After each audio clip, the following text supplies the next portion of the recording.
Hey everyone, welcome back to learn coding. ये हमारा video होने वाला है एक वन शॉट लेक्चर। किसका होने वाला है? एचटीएमएल का। इस वीडियो में हम लोग सिंपल अपने एचटीएमएल को खत्म करने वाले हैं विद बेसिक टू एडवांस। यानी कि इस वीडियो में हम लोग एचटीएमएल को स्टार्ट भी करेंगे और एंड भी करेंगे। और एंड कहाँ पे करना है? हमें एंड करना है अपनी एडवांस एचटीएमएल के साथ में। और इसी के साथ साथ हम लोग इस वीडियो में कवर करेंगे एक मेजर प्रोजेक्ट अपना एचटीएमएल का। राइट, हमारा क्या होने वाला है? यहाँ पे होने वाला है एक मेजर प्रोजेक्ट। तो ये तो हमारा इंट्रो हो गया वीडियो का कि क्या है इसमें। इसमें हमारा वन शॉट एचटीएमएल का लेक्चर है सिंपल, और बेसिक से एडवांस हम लोग खत्म करने वाले हैं। स्टार्ट भी इसी लेक्चर में करेंगे और फिर एंड भी इसी लेक्चर में करेंगे विद वन मेजर प्रोजेक्ट हमारा। तो ऐसे वीडियो बनाने में ना काफी हम लोगों की मेहनत लगती है। तो आप लोगों का काम सिर्फ इतना है कि इस वीडियो को शेयर करो, लाइक करो, ज्यादा से ज्यादा सब्सक्राइब करो और इस वीडियो के साथ इंगेजमेंट दिखाओ। भाई इंगेज करो वीडियो के साथ। अब वो कैसे करना है? रिंग से करना है या रिंग फिंगर से करना है, वो तुम लोगों की रिस्पॉन्सिबिलिटी है। बस वीडियो में रिस्पॉन्स मुझे मिलना चाहिए। अच्छा, अगर इस वीडियो में मिला तो मैं सीएसएस का भी लाऊंगा एक वन शॉट वीडियो, जिसमें हम लोग इसी मेजर प्रोजेक्ट को स्टाइल करके देखेंगे। और अगर इसमें रिस्पॉन्स अच्छा मिला, सीएसएस में भी रिस्पॉन्स अच्छा मिला, तो उसी के साथ साथ हमारा एक जावा स्क्रिप्ट का वन शॉट वीडियो भी आ जाएगा। बस आप लोगों को रिस्पॉन्स देना है हमें कि हाँ, जो हम मेहनत यहाँ पे लगा रहे हैं, जो एफर्ट्स लगा रहे हैं, उसका कुछ ना कुछ हमें रिटर्न मिलना चाहिए। वो रिस्पॉन्सिबिलिटी आपकी है और बेटर कंटेंट डिलीवर करना रिस्पॉन्सिबिलिटी हमारी है। अब स्टार्ट करते हैं अपने सिंपल एचटीएमएल को। यहाँ पे मैंने एक फाइल क्रिएट करके रखी हुई है, फोल्डर सॉरी कंप्लीट एचटीएमएल, जिसकी स्पेलिंग हो चुकी है गलत। अब मैं इसको नहीं करूंगा सही, क्योंकि ये फोल्डर हमारा ऑलरेडी यहाँ पे ओपन है। अब अगर हमें इसको रीनेम करना होगा तो इसको क्लोज भी करना होगा, वो मैं नहीं करूंगा। सिंपल। अब आते हैं कहाँ पे? अपने एचटीएमएल को समझने के लिए। तो एचटीएमएल है क्या, पहले हम लोग ये समझते हैं कि एक्चुअल में एचटीएमएल है क्या। मैं यहाँ पे बहुत ही बेसिक से लेके चलूंगा, क्योंकि एचटीएमएल अक्सर वही लोग सीखते हैं जो ना तो प्रोग्रामिंग जानते हैं, वो अभी अभी जस्ट प्रोग्रामिंग सीखना स्टार्ट कर रहे हैं। तो यहाँ पे एचटीएमएल से हम लोग स्टार्ट करते हैं। एचटीएमएल है क्या? देखो, हम लोगों ने वेबसाइट देखे होंगे, वेब पेजेस देखे होंगे, एप्स देखे होंगे, ऐप के हमारे जो भी फ्रंट एंड होते हैं वो देखे होंगे। तो उनका जो रॉ स्ट्रक्चर है हमारा, वो हम लोग प्रिपेयर करते हैं अपने एचटीएमएल से। Raw structure in the sense, मैं आता हूँ एक वेबसाइट पे, सिंपल हम लोग ओपन करते हैं अपना गूगल क्रोम, और यहाँ पे हमें सर्च करना है सिंपल विकिपीडिया। मैं एक पॉपुलर वेबसाइट पे आते हैं हम लोग, विकिपीडिया ओपन करते हैं। तो देखो, विकिपीडिया पे आप लोगों को क्या दिख रहा है? कुछ कंटेंट दिख रहा है यहाँ पे, ये कुछ लिखा हुआ है, यहाँ पे भी कुछ लिखा हुआ है और यहाँ पे भी कुछ लिखा हुआ है। तो ये एक्चुअल में लिखा किसके थ्रू गया? ये हमारा लिखा गया है एचटीएमएल के थ्रू। एचटीएमएल क्या करता है? हमें रॉ स्ट्रक्चर प्रिपेयर करने में हेल्प करता है। किसका? वेब पेज का, या फिर वेबसाइट का, या फिर हमारे किसी भी ऐप का।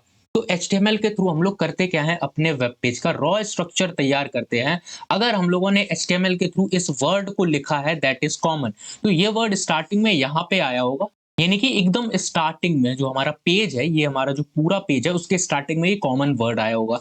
जब हमने एचटीएमएल के थ्रू इसको ऐड किया, जब हमने सीएसएस लगाई इसमें, सीएसएस के थ्रू क्या करते हैं? स्टाइलिंग करते हैं, उसमें हम लोग बाद में आएंगे। तो सीएसएस के थ्रू हमने क्या किया? इसको इस जगह पे अलाइन किया या फिर सेट किया। ऐसे ही हमने सभी तरीके की जो भी हेडिंग है, जो भी पैराग्राफ्स हैं, यानी कि जितना भी हमारा वेब पेज का रॉ स्ट्रक्चर होता है, वो तैयार करते हैं एचटीएमएल के थ्रू। और भी हम लोग यहाँ पे देख सकते हैं, जैसे कि देखो, बहुत सारा यहाँ पे लिखा हुआ है। एक हमारा विकिपीडिया लिखा हुआ है, वो भी हमने एचटीएमएल के थ्रू ऐड किया। और जो स्टाइलिंग है या फिर जो इसकी प्लेसिंग है, वो हमने सीएसएस के थ्रू करी है, उसको छोड़ देते हैं। यहाँ पे ये ऐड किया, एचटीएमएल के थ्रू किया। ये भी लिखा, एचटीएमएल के थ्रू लिखा। ये क्रिएट किया हमने हमारा सर्च आइकन, वो भी एचटीएमएल के थ्रू किया। और इसके अंदर जो इंग्लिश लिखा, वो भी एचटीएमएल है। और जो हमारा ये आइकन है, वो भी एचटीएमएल है। और ये वाला आइकन, ये भी हमारा एचटीएमएल है। तो एचटीएमएल करता क्या है? एचटीएमएल सिर्फ हमारे वेबसाइट का या फिर वेब पेज का रॉ स्ट्रक्चर तैयार करने में हमें हेल्प करता है। अब अगर हम लोग एक लेमन टर्म्स में एग्जांपल के थ्रू समझे, सबने कभी ना कभी एक घर को बनते हुए जरूर देखा होगा। ये मैं एक प्यारा सा यहाँ पे घर बना देता हूँ, सभी ने बनाया होगा बचपन में। तो इस तरीके के घर को सभी ने बनते हुए देखा होगा कभी ना कभी अपनी लाइफ में। तो घर जो है, उसकी अगर हमें एक दीवार बनानी है, तो दीवार को बनाने के लिए जो भी हमें चाहिए, ब्रिक्स चाहिए, कंक्रीट चाहिए, वो लाके हमने रख दिया और अपनी इस दीवार को कर दिया खड़ा। राइट, हमने दीवार को बना के कंप्लीट कर दिया। तो ये दीवार है क्या? ये दीवार है हमारा अभी एचटीएमएल। ना ही अभी इसमें हम लोगों ने प्लास्टर किया, ना ही इसमें हम लोगों ने अभी कलर किया। तो जो हमारी रॉ दीवार अभी खड़ी हुई है, बना के हम लोगों ने खड़ा किया है इसको, तो वो क्या है, वो हमारा प्योर एचटीएमएल है। जब हम इसमें प्लास्टर करेंगे, कलर करेंगे तो हमारा सीएसएस हो जाएगा, और जब भी हम उसमें स्विच लगाएँगे या फिर एक स्विच लगाया, इस स्विच के थ्रू होना क्या चाहिए, इस दीवार पे लगा हुआ बल्ब जल जाना चाहिए, तो वो हमारी जावास्क्रिप्ट हो गई। तो जो दीवार है वो एक्चुअल में है क्या? वो हमारा कंप्लीट रॉ स्ट्रक्चर है, दैट इज़ एचटीएमएल। तो एचटीएमएल का जो आइडिया है, बेस है, वो समझ में आ गया होगा। एचटीएमएल के थ्रू हम लोग करते क्या है, अपने वेबसाइट का या फिर वेब पेज का रॉ स्ट्रक्चर तैयार करते हैं। अब आते हैं सिंपल वीएस कोड में, एचटीएमएल का कोड लिख के देखते हैं कि किस तरीके से हम एचटीएमएल को लिख सकते हैं, किस तरीके से हम एचटीएमएल में एलिमेंट्स को लिख सकते हैं, या फिर किस तरीके से रॉ स्ट्रक्चर को तैयार कर सकते हैं, राइट? तो अब आ जाओ वीएस कोड पे हमारे। हम लोग क्या करते हैं, सबसे पहले एक फाइल क्रिएट करते हैं, क्योंकि अगर हमें एक कोड लिखना है तो वो कोड किस में लिखना होगा, फाइल में लिखना होगा। और वो फाइल होगी किसकी, वो डिपेंड करेगा किस तरीके का कोड लिख रहे हैं आप। तो हमें यहाँ पे लिखना है एचटीएमएल का कोड, तो सिंपल हम लोग क्रिएट करते हैं अपनी एक एचटीएमएल की फाइल। तो यहाँ पे मैं लिखता हूँ index.html। डॉट एचटीएमएल का मतलब है कि अब इस फाइल में हम लोग अपने एचटीएमएल का कोड लिखेंगे। डॉट एचटीएमएल डिफाइन करता है कि ये जो एक्सटेंशन है, इसके अंदर जो भी फाइल लिखी हुई है, उसके अंदर जो भी कोड है, वो हमारा एचटीएमएल का ही कोड होगा। तो डॉट एचटीएमएल का मतलब समझ में आ गया, यानी कि जो भी हमारा कोड होगा वो एचटीएमएल में होगा। अब देखते हैं कि एचटीएमएल को हम लोग किस तरीके से लिख सकते हैं। तो यहाँ से मैं इसको क्लोज करता हूँ, सिंपल। सबसे पहले हम लोग लिखते हैं एक वर्जन को, यानी हम डिफाइन करते हैं कि कौन से वर्जन का एचटीएमएल हमें यूज करना है। हमें हमारा अभी करंट वर्जन जो HTML5 का चल रहा है उसे यूज करना है, तो उसके लिए हम लोग लिखते हैं सिंपल ये आइकन, एक जिसको बोलते हैं लेस देन साइन, और फिर लगाएंगे अपना एक एक्सक्लेमेशन मार्क, और उसके बाद कैपिटल लेटर में लिखेंगे डॉक टाइप, राइट? ये हमने लिख दिया। और उसी के साथ साथ फिर हम लिखेंगे अपना HTML, देन इसको कर देंगे क्लोज। किसके थ्रू क्लोज किया हमने, किया अपने ग्रेटर देन साइन के थ्रू। तो अभी बस इसमें घबराना नहीं है कि मैं क्या लिख रहा हूँ, जो भी मैंने लिखा उसको लिखो, फिर मैं इसको अच्छे से एक्सप्लेन करूंगा। ये जो मैंने लिखा इसने डिफाइन कर दिया कि अब जब भी हम जो HTML का कोड लिखेंगे वो हमारा मॉडर्न HTML होगा या फिर करंट वर्जन होगा HTML का, राइट? अब हम आते हैं इसके नीचे। अब हमें स्टार्ट करना है अपने HTML टैग को। अब ये टैग्स क्या होते हैं इसको भी हम लोग अच्छे से समझेंगे इसी में। तो सिंपल हम लिखते हैं यहाँ पे HTML, और जैसे ही देखना है यहाँ पे मैं एक ग्रेटर देन साइन लगाऊंगा, तो ये ऑटोमेटिकली क्लोज हो जाएगा। इसका मतलब क्या है, मैं अब भी एक्सप्लेन करूंगा या फिर मैं थोड़ा कर ही देता हूँ एक्सप्लेन, कंफ्यूजन नहीं छोड़ना है। तो देखो, ये हमारे टैग्स हैं कुछ, इसको बोला जाता है सिंपल ओपनिंग टैग। ये जो हमारा लिखा हुआ है, जो हमने लिखा HTML, इसको बोलते हैं ओपनिंग टैग। देन यहाँ पे कुछ स्पेसिंग है, अभी तो नहीं है, हम स्पेसिंग दे देंगे इसके बीच में। देन मैंने यहाँ पे इसी तरीके का साइन लिखा और एक स्लैश लगा दिया, फॉरवर्ड स्लैश। देन फिर से हमने HTML लिखा। इसका मतलब है ये हमारा हो गया क्लोजिंग टैग। इसको हम बोलते हैं टैग। सिंपल ये जो हमारे हैं इनको टैग्स बोलते हैं, और ये जो है वो ओपनिंग टैग है, स्टार्टिंग में लिखा जाता है, और ये जो है हमारा वो क्लोजिंग टैग है जो एंड में लिखा जाता है। और इसके बीच में हम कुछ भी लिख सकते हैं, राइट? कुछ भी का मतलब जो हमें लिखना होगा वही हम लिखेंगे। तो देखो इसका मतलब समझ में आ गया, अब तो कोई कंफ्यूजन नहीं है। तो अब आ जाओ फिर से हम लोग यहाँ पे स्टार्ट करते हैं अपनी इसी टैग को आगे बढ़ाने के लिए। मैंने यहाँ पे HTML लिखा, और इस HTML के अंदर मैं क्या दूंगा, एक स्पेसिंग। तो इसका मतलब क्या है कि अब हम लोग स्टार्ट कर रहे हैं अपने HTML का कोड। अब इसके अंदर दो तरीके की चीज लिख सकते हैं हम लोग। कौन सी चीज? सबसे पहला होता है हमारा हेड। अब HTML में दो पार्ट होते हैं, मैंने बोला दो चीज लिख सकते हैं, वो दो पार्ट है। कौन कौन से दो पार्ट है? सबसे पहला होता है हमारा हेड का पार्ट, यानी सिर का पार्ट। जैसे ही मैंने हेड में क्लोजिंग लगाया तो ऑटोमेटिकली मेरा क्लोजिंग टैग यहाँ पे आ गया। ये आ किस वजह से रहा है? ये हमारा आ रहा है इस VS कोड की वजह से। ये हमें फंक्शनैलिटीज प्रोवाइड करके देता है कुछ ना कुछ। जैसे हम लोग कोड लिख रहे हैं तो कुछ सजेशंस देता है, और ऑटोमेटिकली वर्ड को कंप्लीट करता है, क्योंकि ये पहले ही समझ जाता है कि तुम्हें लिखना क्या है। तो जैसे मैंने हेड लिखा, हेड के साथ साथ मेरा क्लोजिंग हेड भी आ गया, और ओपनिंग हेड मैंने लिखा था खुद। हेड का मतलब क्या है कि इसके अंदर हम लिख सकते हैं कुछ मेटा टेक्स्ट और कुछ हमारा टाइटल। टाइटल क्या होते हैं उसको भी समझते हैं। तो HTML में कितने पार्ट हो गए? दो पार्ट हो गए। कौन से? पहला एक हमारा हेड हो गया, दूसरा हमारा होता है बॉडी। बॉडी क्या है? चलो बॉडी भी लिख लेते हैं पहले। जैसे ही मैंने बॉडी लिखा तो हमारा क्लोजिंग टैग ऑटोमेटिकली आ गया। बॉडी के अंदर हम लोग लिखते हैं अपना सभी कोड, वो कोड जो हमें अपने वेब पेज पे दिखाना होता है। तो हेड क्यों लिखते हैं? हेड का कोड हमें नहीं दिखता है क्या? नहीं, बिल्कुल दिखता है। हेड का कोड भी दिखता है, लेकिन उसकी एक पर्टिकुलर जगह होती है। चलो दिखाते हैं इसकी जगह क्या है। यहाँ पे इंस्टॉल करो एक एक्सटेंशन, मैं आप लोगों को बताता हूँ। सिंपल लाइव प्रीव्यू सर्च करना है। तो लाइव प्रीव्यू हमारा एक क्या है, एक्सटेंशन है वीएस कोड का। हमें इसको इंस्टॉल करना है, मेरे पास ऑलरेडी इंस्टॉल है तो मैंने इंस्टॉल करके रखा है, आप लोग यहाँ पे इंस्टॉल कर लो। अब आते हैं दोबारा से अपने इसी कोड पे। तो जैसे हम लोग लाइव प्रीव्यू इंस्टॉल कर लेंगे तो हमारा यहाँ पे एक आइकन आ जाएगा, इसको ओपन करना है। तो देखो index.html वाली फाइल जो हमने क्रिएट करी हुई थी वो हमारी यहाँ पे दिख गई है। यानी कि अब जो भी कोड हम यहाँ पे लिखेंगे वो कोड हमें दिखेगा इस जगह पे। ये है क्या, ये हमारा एक वेब पेज है एम्प्टी। यानी कि जो भी हम कोड यहाँ पे लिखेंगे वो कोड कन्वर्ट होगा हमारे वेब पेज में, जो यहाँ पे शो होगा हम लोगों को। कैसे होगा चलो देखते हैं। हेड के अंदर हम लोग क्या लिखते हैं, टाइटल लिख सकते हैं, मेटा टैग्स लिख सकते हैं। अब ये मेटा टैग्स क्या है इनको भी मैं एक्सप्लेन करूंगा। सिंपल पहले लिखते हैं टाइटल।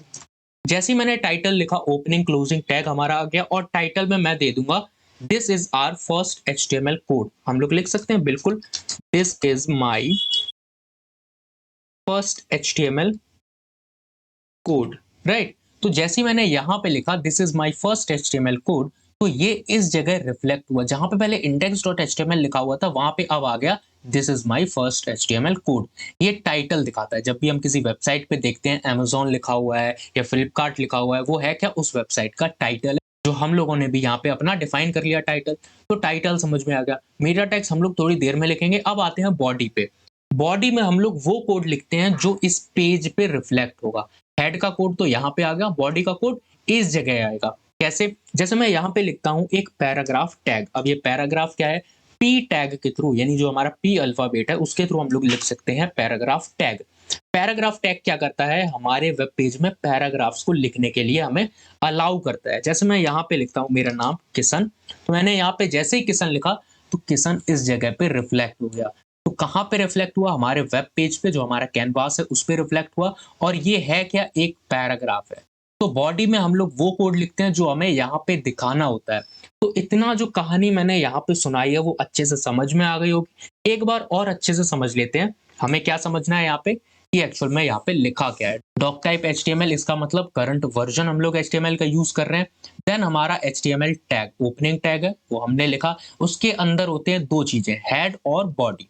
तो हेड जैसे ही हमने ओपनिंग किया वैसे ही हमारा क्लोजिंग आ गया, तो वो भी ठीक है। देन उसके अंदर मैंने लिखा टाइटल। टाइटल में हम यहाँ पे रिफ्लेक्ट करते हैं अपना टाइटल। उसके बाद बॉडी। बॉडी में हम लोग वो कोड लिखते हैं जो हमें इस जगह पे दिखाना होता है, जो हमारे कैनवास में दिखाना होता है। तो बॉडी के अंदर हमने एक पी टैग लिखा। पी क्या है उसको भी समझेंगे थोड़ी देर बाद। तो पी के अंदर हमने अपना नाम लिखा, तो मेरा नाम यहाँ पे रिफ्लेक्ट हो गया। तो इतनी जो कहानी है वो समझ में आ गई कि क्या हमारा स्ट्रक्चर है एचटीएमएल का लिखने का। अब देखो मैं एक शॉर्टकट दिखाता हूँ। अब एक डाउट तो आना चाहिए कि क्या हम लोग एचटीएमएल को लिखेंगे तो बार बार हमें इतना सब लिखने की जरूरत है। नहीं, ये तो मैंने एक्सप्लेन करने के लिए इतना सब लिखा है। यहाँ पे वीएस कोड यूज करने का जो फंक्शनैलिटी है या फिर जो फायदा है वो यही है। क्या है चलो दिखाते हैं। मैं इसको करता हूँ सिंपल क्लोज यहाँ से, और इसको पूरा कर देता हूँ कट। बिल्कुल इसको हटा देते हैं। देन यहाँ पे एक शॉर्टकट आता है सिंपल एक्सक्लेमेशन मार्क। जैसे ही हम लिखेंगे तो ये हमें सजेशन दे देगा एमिट एब्रिविएशन के थ्रू कि ये जो कोड है हमारा एचटीएमएल का, जो रॉ कोड है वो हमें मिल जाएगा। तो जैसे ही मैं एंटर प्रेस करूंगा तो देखो इतना सारा कोड हमें यहाँ पे मिल गया। लेकिन एक मिनट, जब हमने अपना रॉ पेज लिखा था या फिर रॉ स्ट्रक्चर लिखा था एचटीएमएल का, उसमें तो इतना सब था नहीं, इसमें कैसे आ गया। तो चलो अब मैं इसको करता हूं अच्छे से एक्सप्लेन। सबसे पहले हमारा क्या है, डॉक टाइप है, यानी कि वो डिफाइन क्या कर रहा है, हमारा करंट वर्जन एचटीएमएल का। देन एचटीएमएल, अब उसके अंदर लिखा हुआ है लैंग्वेज इंग्लिश। ये क्या है, ये हमारा एक एट्रीब्यूट है। एट्रीब्यूट को भी हम लोग इसी लेक्चर में समझेंगे, बस यहाँ पे समझो ये क्या है, एट्रीब्यूट है। देन हेड हमारा एक हो गया। हेड हमने लिखा था एचटीएमएल के अंदर क्या है, हेड है हमारा। और हेड के अंदर मेटा टैग्स हैं। मेटा टैग्स क्या है उनको भी समझेंगे। और हमारा एक टाइटल है जो हमने टाइटल पहले ही लिखा हुआ था। और उसके साथ साथ हमारा हेड क्लोज हो गया। देन बॉडी ओपन हुआ, और बॉडी के अंदर हम लोग कुछ कोड लिखेंगे, वो कोड रिफ्लेक्ट होगा हमारे इस कैनवास के ऊपर। और सिंपल बॉडी क्लोज, देन हमारा एचटीएमएल क्लोज। तो इतनी जो कहानी है वो भी समझ में आ गई। यानी कि कुछ नहीं है इसमें, एक्स्ट्रा क्या है, एक एट्रीब्यूट है उसको भी हम लोग समझ लेंगे, और कुछ हमारे मेटा टैग्स हैं उनको भी हम लोग समझ लेंगे, राइट। कि किस तरीके से हम लोग अपने HTML का रॉ स्ट्रक्चर क्रिएट कर सकते हैं और फिर हम लोग अपना कोड लिखना स्टार्ट कर देते हैं। अब देखते हैं कि किस तरीके से हम लोग वेब पेज के अंदर अपना कंटेंट लिखते हैं। कंटेंट लिखने के कई सारे तरीके होते हैं, जैसे कि आ जाओ अच्छे से समझते हैं इसको। बॉडी के अंदर ही तो हम लोग कंटेंट लिखते हैं। पैराग्राफ करके मैंने एक कंटेंट लिखा भी था, जैसे कि मेरा नाम, मैंने लिखा किशन, तो यहाँ पे ये किशन दिख गया। अब देखते हैं क्या पैराग्राफ के अलावा और कुछ होते हैं और इस पैराग्राफ को बोलते क्या है। चलो अच्छे से समझते हैं। यहाँ से हमारी बारी आती है समझने की HTML एलिमेंट्स। अब ये HTML एलिमेंट्स क्या होते हैं? देखो, जो भी हम कंटेंट लिखते हैं अपने कैनवास के ऊपर HTML के थ्रू, वो हम लिखते सभी हैं HTML एलिमेंट्स। एलिमेंट्स होते क्या हैं? एलिमेंट्स होते हैं हमारे ये टैग्स।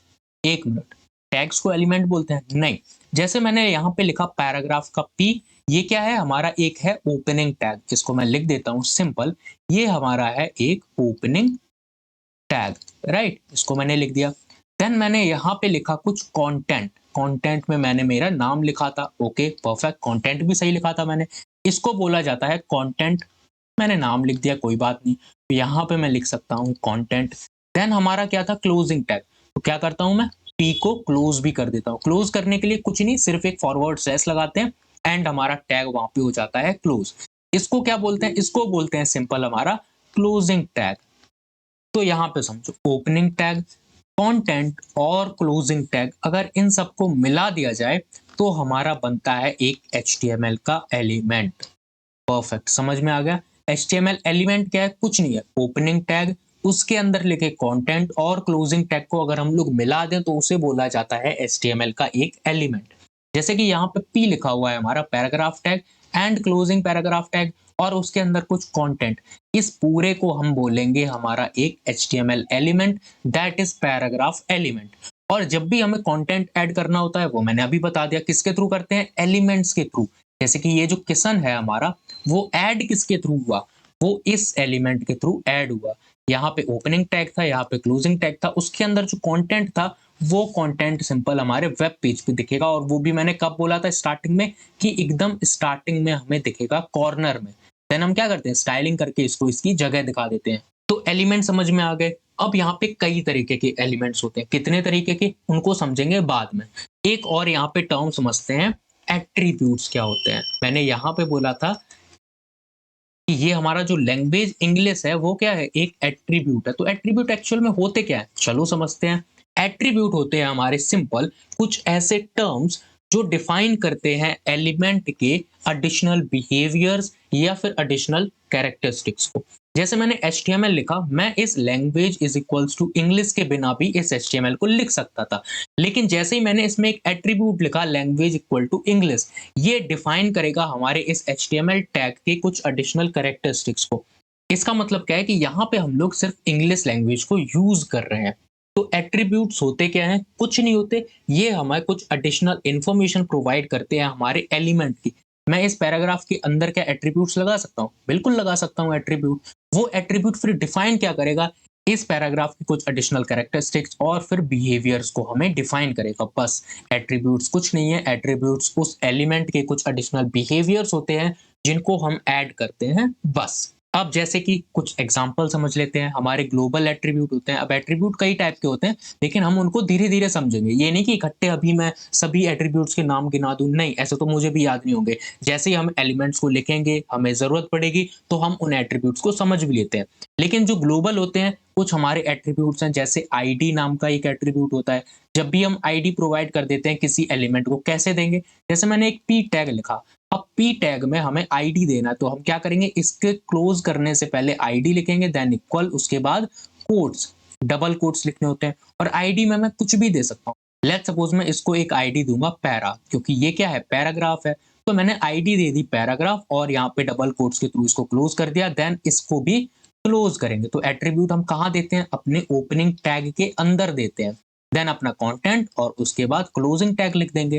तो एट्रीब्यूट ये आईडी डिफाइन क्या कर रहा है कि एक पैरा नाम की आईडी मैंने इस पैराग्राफ को दी है या फिर इस पी टैग को दी है, और जब भी हमें इसकी जरूरत पड़ेगी तो इसके थ्रू हम इसको कॉल कर लेंगे, बस। एट्रीब्यूट्स कुछ नहीं है। और देख लेते हैं एग्जांपल। जैसे मेटा टैग है हमारा, उसमें मैंने एट्रीब्यूट दिया हुआ है कैरसेट UTF-8, यानी जो भी हम इसके अंदर लिख रहे हैं, इस UTF-8 का मतलब क्या है? उसकी जो एनकोडिंग है वो इस कैरेक्टरिस्टिक्स या फिर कैरसेट के थ्रू होनी चाहिए। जो भी हमने कोड लिखा उसकी एनकोडिंग होगी, तभी तो उसको हम यहाँ पे देख पाएंगे। और उसकी जो एनकोडिंग है वो हम करेंगे इस कैरसेट UTF-8 के थ्रू। दूसरा हमारा एक मेटा टैग है, जिसमें मैंने नेम दे रखा है व्यू पोर्ट और कंटेंट दे रखा है width equal to device width. ये क्या है? ये कुछ रिस्पॉन्सिवनेस को दिखा रहा है। यानी कि यहाँ पे ये जो मेटा टैग है उसमें एट्रीब्यूट्स लगे हुए हैं। सबसे पहले name equal to viewport और जो कंटेंट है उसकी जो विड्थ है वो होनी चाहिए डिवाइस के विड्थ के अकॉर्डिंग। राइट, तो रिस्पॉन्सिवनेस हो गया, इसको भी आगे चल के समझेंगे। और इनिशियल स्केल होना चाहिए 1.0 यानी कि 1.0। देन हमारा टाइटल आ गया और डॉक्यूमेंट। तो एट्रीब्यूट समझ में आ गए, एलिमेंट समझ में आ गए। अब हम लोग समझते हैं यहाँ पे कि कितने तरीके के एलिमेंट्स होते हैं, यानी कि किन किन तरीकों से हम लोग अपने कैनवास को फिल कर सकते हैं, उसमें कंटेंट को ऐड कर सकते हैं। तो यहाँ पे मैं इसको करता हूँ क्लीन सिंपल। अब आते हैं HTML एलिमेंट्स के ऊपर कि एक्चुअल में HTML में कितने तरीके के एलिमेंट्स अवेलेबल है। यहाँ पे हमने एक पैराग्राफ तो देख ही लिया है, इसको बना रहने देते हैं, कोई भी प्रॉब्लम नहीं है। देन हमारे आते हैं हेडिंग्स कि किस तरीके से हम हेडिंग को लिख सकते हैं। अब यहाँ पे हमारी सबसे पहली हेडिंग होती है H1। तो यहाँ पे मैं लिखूंगा H1 देन क्लोज और हमारा क्लोजिंग टैग आ जाएगा। H1 के अंदर हम कुछ भी लिख सकते हैं। लेट्स सपोज मैंने लिखा किशन, तो इसका मतलब क्या है?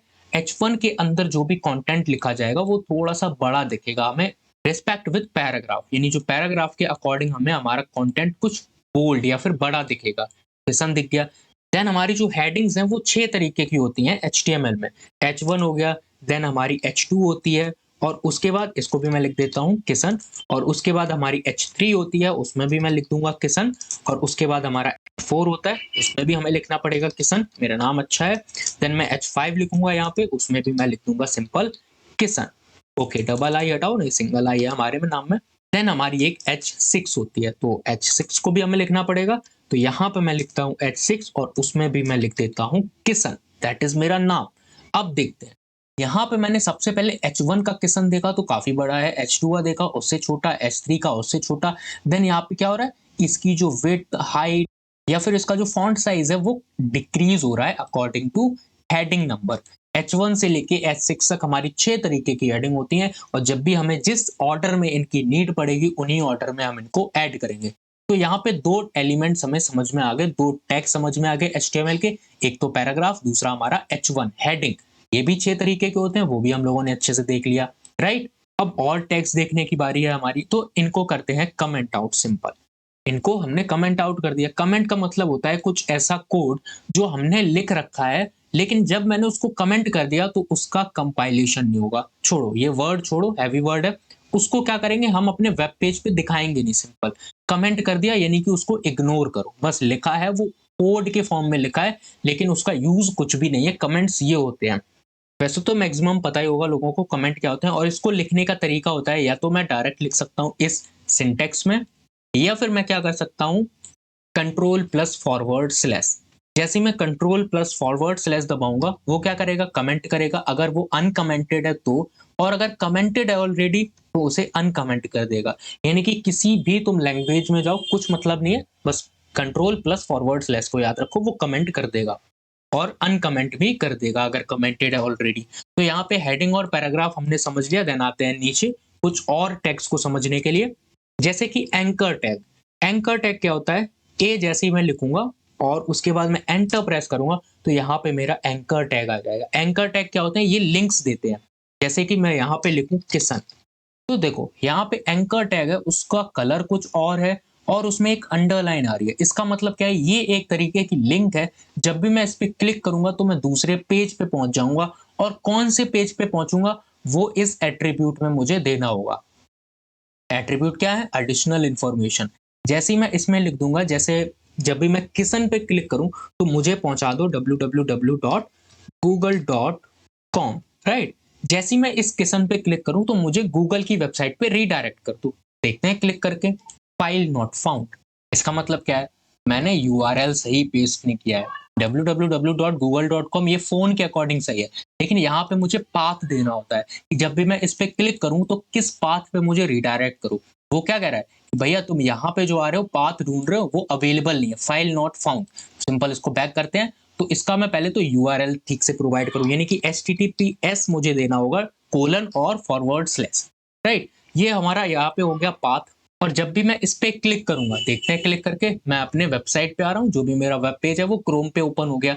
और जैसे ही मैं इस पे क्लिक करूंगा वैसे ही मैं पहुंच जाऊंगा गूगल की वेबसाइट पे। तो एंकर टैग क्या करता है, वो कुछ तरीके की हमें लिंक्स लिखने को अलाउ करता है। जब भी हम उसमें कुछ भी लिखते हैं और क्लिक करते हैं तो फिर हम उसी लिंक पे पहुंच जाते हैं। और वो लिंक कोई भी हो सकती है, उसमें हम पाथ भी प्रोवाइड कर सकते हैं कि इस पाथ पे जाओ, उस पाथ पे जाओ, इस फोल्डर को ओपन करो, कुछ भी हो सकता है। दोबारा से वीएस कोड पे आते हैं, तो यहाँ तक अच्छे से समझ में आ गया होगा। हमने टैग्स देखे, पैराग्राफ देखा, हेडिंग देखा किस तरीके से ऐड करते हैं, लिंक्स देखा कि किस तरीके से हम लिंक ऐड कर सकते हैं और उसमें अपना टेक्स्ट लिख सकते हैं। परफेक्ट, समझ में आ गया। और एक और काम करते हैं, मैं यहाँ पे डॉक्यूमेंट जो टाइटल है उसको हटा देते हैं। मैं यहाँ पे टाइटल दे देता हूँ HTML और कंप्लीट लिख देते हैं कि कंप्लीट हमारी HTML होने वाली है। परफेक्ट, ये हमारा टाइटल जो है वो भी चेंज हो गया और हम लोगों ने यहाँ पे एंकर टैग्स तक अच्छे से समझ लिया। अब हमारे कुछ और टैग्स होते हैं, उनको भी समझ लेते हैं। इसको मैं कर देता हूँ कमेंट आउट सिंपल और नीचे आते हैं। यहाँ पे हमारा एक टैग होता है स्पैन टैग। स्पैन टैग क्या है, सेम काम करता है हमारे पैराग्राफ के थ्रू। इसमें भी हम कुछ दे सकते हैं या फिर कुछ कंटेंट लिख सकते हैं, वो कंटेंट यहाँ पे दिखेगा। देन हमारा एक होता है डिव टैग, तो जैसे ही मैंने डिव लिखा, इसके अंदर भी मैं कुछ लिख सकता हूँ या फिर यहाँ पे लिख देते हैं this is a div tag, right. और यहाँ पे मैं लिख दूंगा this is a span tag. अब अपना नाम हर जगह यूज नहीं करना चाहिए, this is a span tag. Perfect, ये भी हमने लिखा। तो देखो, स्पैन टैग में लिखा वो भी सेम है, डिव टैग में लिखा वो भी सेम है, लेकिन इन दोनों में डिफरेंस क्या है, डिफरेंस देखना है। थोड़ा सा मैं डेप्थ में चलूं, ओके चलते हैं। आ जाओ, गूगल क्रोम पे मैं इसको ओपन करता हूँ, सिंपल रिफ्रेश। परफेक्ट, यहाँ पे मेरे क्या ऐड है, दो ऐड है, एक तो this is a span tag and this is a div tag. जब भी मैं यहाँ पे इंस्पेक्ट करता हूँ और इंस्पेक्ट करने पे क्या करेंगे, सिंपल मैं इस पे होवर करूंगा, इस पे क्लिक करेंगे और अब आते हैं इस पे। तो जब भी मैं डिव वाले पे आ रहा हूं तो इसकी विड्थ देखना, ये कंप्लीट विड्थ है। ओके, जब भी मैं स्पैन पे आऊंगा तो स्पैन की विड्थ छोटी है, यानी कि स्पैन टैग में जो मैंने कंटेंट लिखा हुआ है वो सिर्फ उतनी जगह घेर रही है जितनी उसकी जरूरत है। जितने में वो पूरा आ गया उतनी जगह उसने ले ली। लेकिन डिव टैग क्या कर रहा है, भैया तुमने मुझे जहां लिखा है उतनी जगह तो मैं लूंगा लूंगा, लेकिन मैं आगे की पूरी विड्थ भी ले लूंगा, स्क्रीन की जितनी विड्थ होगी। ये मेन डिफरेंस है डिव टैग और फिर स्पैन टैग में। समझ में आ गया? परफेक्ट। इतना डेप्थ में मुझे यहाँ पे जाने की जरूरत नहीं है क्योंकि हम लोग अभी बेसिक पढ़ रहे हैं। तो अब आते हैं वीएस कोड पे दोबारा से अपने। स्पैन और डिव टैग में डिफरेंस समझ में आ गया, इन दोनों को भी मैं कर देता हूँ कमेंट आउट। अब कुछ एडिशनल हम लोग टैग्स देखते हैं यहाँ पे, उनका मतलब क्या है, आ जाओ। सबसे पहला होता है हमारा हेडर टैग। जब भी हम हेडर टैग या फिर अपनी वेबसाइट का हेडर लिखते हैं तो उसको लिखने के लिए हम लोग हेडर का यूज करते हैं। ये कुछ प्री डिफाइंड होते हैं जो हमें रिकॉग्नाइज करने में हेल्प करते हैं कि एक्चुअल में जो कंटेंट लिखा है वो कंटेंट क्या पार्ट है हमारी वेबसाइट का। क्या वो हेडर है या फिर वो फुटर है या फिर वो साइड बार है, कुछ भी है, नेव बार है, तो वो हमें डिफाइन करने में हेल्प करता है। हेडर लिख दिया हमने, ओके। हेडर के बाद होता है हमारा सिंपल फुटर, तो हम फुटर भी लिख सकते हैं यहाँ पे।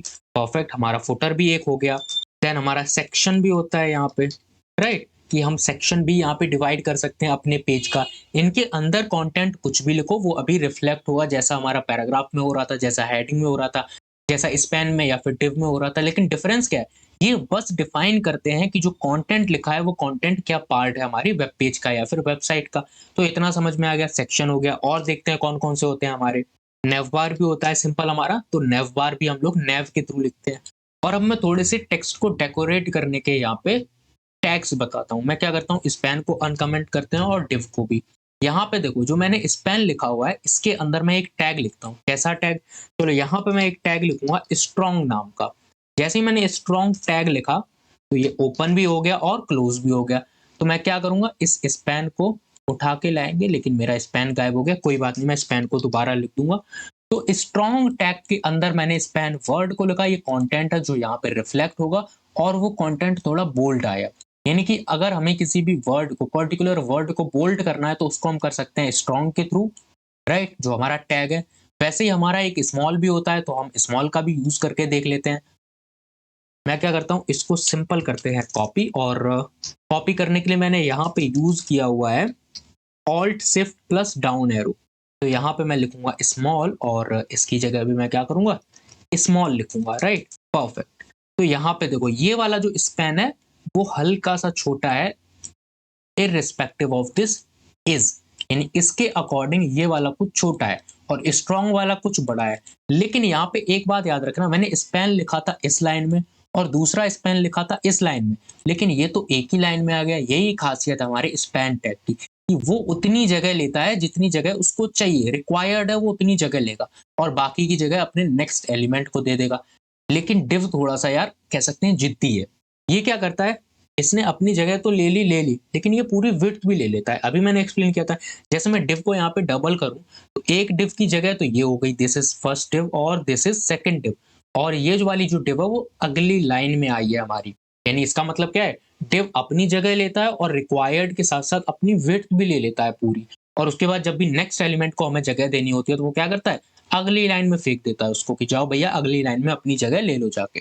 तो यहाँ पे कई सारे टैग्स देख लिए, हम लोग थोड़ा और देख लेते हैं। एक हमारा बीआर टैग होता है, जैसे मैं बीआर लिखूँ यहाँ पे, बीआर क्या करता है, ब्रेक लाइन देता है। जैसे मैंने बीआर लिखा तो यहाँ पे एक ब्रेक मुझे मिल गया, ब्रेक लाइन, एक हमें गैप मिल गया यहाँ पे, राइट? तो बीआर का मतलब ये होता है। एक हमारा एचआर होता है, एचआर क्या करता है, हॉरिजॉन्टल लाइन हमें बनाने के लिए अलाउ करता है।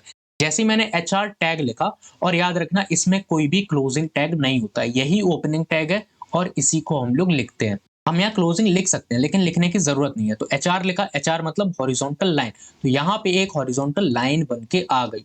यानी यहाँ पे हम लोगों ने क्या समझा, अभी तक स्पैन को समझा और हमारा जो स्ट्रॉन्ग है, स्मॉल है, इसको भी समझा और उसके साथ साथ कुछ और टैग्स होते हैं। जैसे कि अगर इसी स्पैन को हमें इटैलिक में लिखना है तो उसके लिए हम ईएम का यूज कर सकते हैं। जैसे कि ये जो डिव है इसको मैं कर देता हूँ कट यहाँ से और एक टैग लिखते हैं ईएम, राइट? तो ईएम टैग लिखा और उसके अंदर पेस्ट कर दिया। तो ये देखो, ये जो डिव है वो ये वाली डिव है और थोड़ा-सा इटैलिक साइज में कन्वर्ट हो चुकी है, राइट? तो ईएम हमारा टैग अच्छे से समझ में आ गया हमें। यहाँ पे मैं उन टैग्स को अच्छे से एक्सप्लेन कर रहा हूँ और जितने भी मैंने यहाँ पे बताए वो सभी हमारे रिक्वायर्ड टैग्स हैं कि जब भी हम एचटीएमएल लिखेंगे तो इनका तो यूज हमें करना ही करना होगा।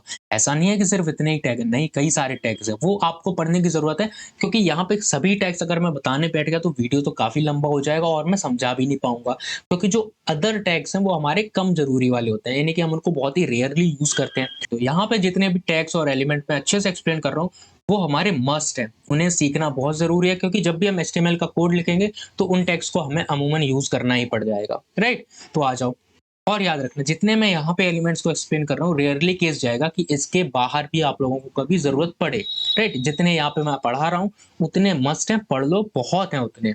अब आते हैं अपने नेक्स्ट सेक्शन पे, दैट इज आप लोगों ने कभी ना कभी देखे होंगे लिस्ट को, कि जब भी हम देखते हैं कि वहां पे लिस्ट बने हुए होते हैं, लिस्ट किस तरीके से एचटीएमएल में बना सकते हैं वो भी हम लोग आज सीखेंगे। तो आ जाओ, यहाँ पे क्या करते हैं, मैं इसको पूरा कर देता हूँ कमेंट आउट और लिस्ट कैसे बना सकते हैं अपने एचटीएमएल के अंदर वो सीखते हैं। अब यहाँ पे देखो, जो लिस्ट है हमारी वो 3 तरीके की होती है एचटीएमएल के अंदर में।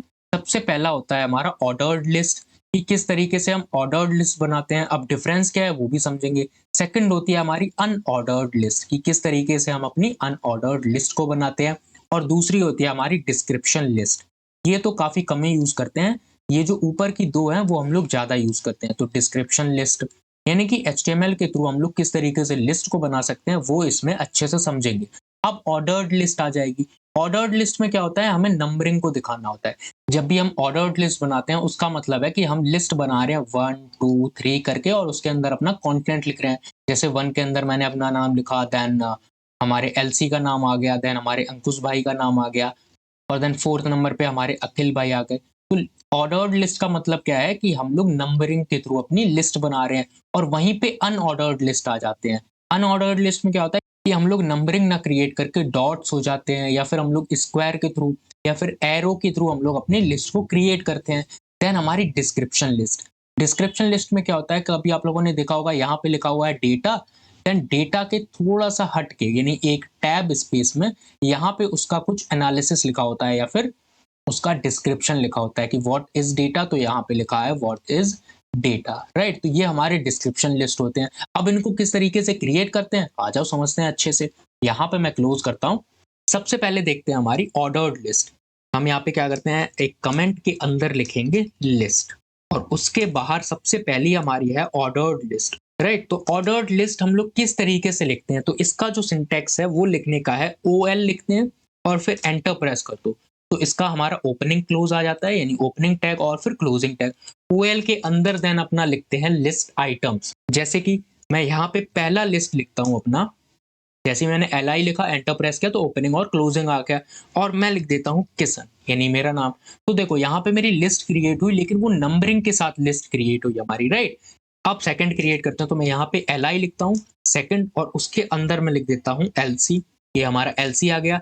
देन हम क्या करते हैं, थर्ड लिस्ट क्रिएट करते हैं। तो थर्ड लिस्ट मैंने क्रिएट किया और यहाँ पे मैं लिख देता हूँ अंकुश, राइट। और उसके बाद मैं फोर्थ लिस्ट यहाँ पे क्रिएट करता हूँ, ये हमारी फोर्थ लिस्ट है, और उसमें मैं लिख देता हूँ अखिल, राइट। ये भी हो गया हमारा। तो देख सकते हो जैसे ही मैंने ऑर्डर्ड लिस्ट क्रिएट करी है, और ऑर्डर्ड लिस्ट क्रिएट किस तरीके से हो रही है, नंबरिंग के थ्रू हमारी। समझ में आ गया लिस्ट किस तरीके से क्रिएट करते हैं। OL हमारी ऑर्डर्ड लिस्ट है। अब देखते हैं कि किस तरीके से हम अपनी अनऑर्डर्ड लिस्ट को क्रिएट करते हैं। परफेक्ट। तो यहाँ पे मैं सिंपल कमेंट के अंदर लिखूंगा अनऑर्डर्ड लिस्ट। अब अनऑर्डर्ड लिस्ट लिखने के लिए कुछ नहीं करना होता है, जो हमने OL लिखा था ऊपर ऑर्डर्ड के लिए, यहाँ पे हमारा U है, तो उसको हम लिख सकते हैं UL, that is unordered list. और अनऑर्डर्ड लिस्ट में मैं क्या करूंगा, सिंपल इन्हीं चारों को कॉपी कर लूंगा। परफेक्ट। और इसको यहाँ पे कर दूंगा पेस्ट। तो अनऑर्डर्ड लिस्ट हम लोग देख सकते हैं, एक हमारा यहाँ पे सर्कल डॉट बन के आ रहा है, देन हमारे नाम आ रहे हैं यहाँ पे। तो अनऑर्डर्ड लिस्ट भी हम लोगों ने देख लिया किस तरीके से क्रिएट करते हैं। अब देखते हैं कि डिस्क्रिप्शन लिस्ट किस तरीके से क्रिएट करते हैं। हमारी जो थर्ड टाइप की लिस्ट है उसको बोलते हैं डिस्क्रिप्शन लिस्ट। अब डिस्क्रिप्शन लिस्ट में 3 टर्म्स होते हैं। कौन कौन से होते हैं, चलो समझते हैं। यहाँ पे पहला टर्म है हमारा DD, जो डिफाइन करता है डिस्क्रिप्शन डेटा को। एक टैग होता है हमारा इसके अंदर DD, और एक टैग होता है हमारा DL, that is description list, और एक टैग होता है हमारा DT, that is description term, यानी डेटा टर्म। कि क्या उसमें डिस्क्रिप्शन टर्म लिखा हुआ है। चलो समझते हैं इसको किस तरीके से लिखते हैं। जब भी हमें डिस्क्रिप्शन लिस्ट क्रिएट करना होता है तो हम सबसे पहले लिखते हैं DL, दैट इज हमारा डिस्क्रिप्शन लिस्ट। यहाँ पे स्टार्ट हो रहा है और इसको हम यहाँ पे क्या कर सकते हैं, क्लोज कर सकते हैं। और उसके अंदर हम लिखते हैं अपना description term, that is DT। और DT के अंदर हम कुछ वर्ड दे सकते हैं, और उसके बाद इसको भी हमें क्लोज करना होगा। देन हम लिखते हैं अपना डिस्क्रिप्शन डेटा। तो यहाँ पे मैं लिखता हूँ DD। थोड़ा सा टफ है, लेकिन जैसे ही हैबिट में आएगा या फिर प्रैक्टिस करेंगे तो समझ में आ जाएगा। तो ये जो टर्म लिखा था हमने, उस टर्म का जो डिस्क्रिप्शन है वो हम डिस्क्रिप्शन डेटा के अंदर लिखेंगे। तो यहाँ पे मैंने लिखा, देन इसको भी क्या कर दिया, क्लोज कर दिया। और उसके साथ साथ DL भी हमारा क्लोज था। अब कोड करके इसको समझते हैं। इतना समझ में आ गया होगा, बिल्कुल आ गया होगा। तो डिस्क्रिप्शन लिस्ट किस तरीके से क्रिएट करते हैं, सबसे पहले लिखते हैं हम अपना DL, और DL के अंदर फिर लिखते हैं DT, that is description term. जैसे मैं यहाँ पे लिखता हूँ डेटा, डेटा क्या है, हमारा डिस्क्रिप्शन टर्म है। देन इसके नीचे हम अपना डिस्क्रिप्शन डेटा लिखेंगे, और इसके अंदर मैं लिख दूंगा व्हाट इज डेटा, राइट। अब इसका जो स्ट्रक्चर है वो किस तरीके का बना वो देख सकते हो आप लोग। डेटा हमारा डिस्क्रिप्शन टर्म है, व्हाट इज डेटा हमारा डिस्क्रिप्शन डेटा है। मैं यहाँ पे क्वेश्चन की जगह इसकी डेफिनेशन भी लिख सकता हूँ। तो यहाँ पे डिस्क्रिप्शन लिस्ट भी समझ में आ गया। अगर मैं इसी को कॉपी करूँ, कॉपी करने के लिए क्या करेंगे, alt shift plus down arrow की के थ्रू हम लोग कॉपी करते जाएंगे, और हमारी जो डिस्क्रिप्शन लिस्ट है वो क्रिएट होती जाएंगी। तो किस तरीके से हम लोग HTML में लिस्ट को क्रिएट कर सकते हैं, ऑर्डर्ड लिस्ट, अनऑर्डर्ड लिस्ट और डिस्क्रिप्शन लिस्ट, ये हम लोगों ने अच्छे से समझा इसमें, राइट। और अभी तक हम लोगों ने क्या क्या समझ लिया, इसको भी थोड़ा सा रिकैप कर लेते हैं, अदरवाइज हम लोग भूलते चले जाएंगे, ऐसा नहीं करना है।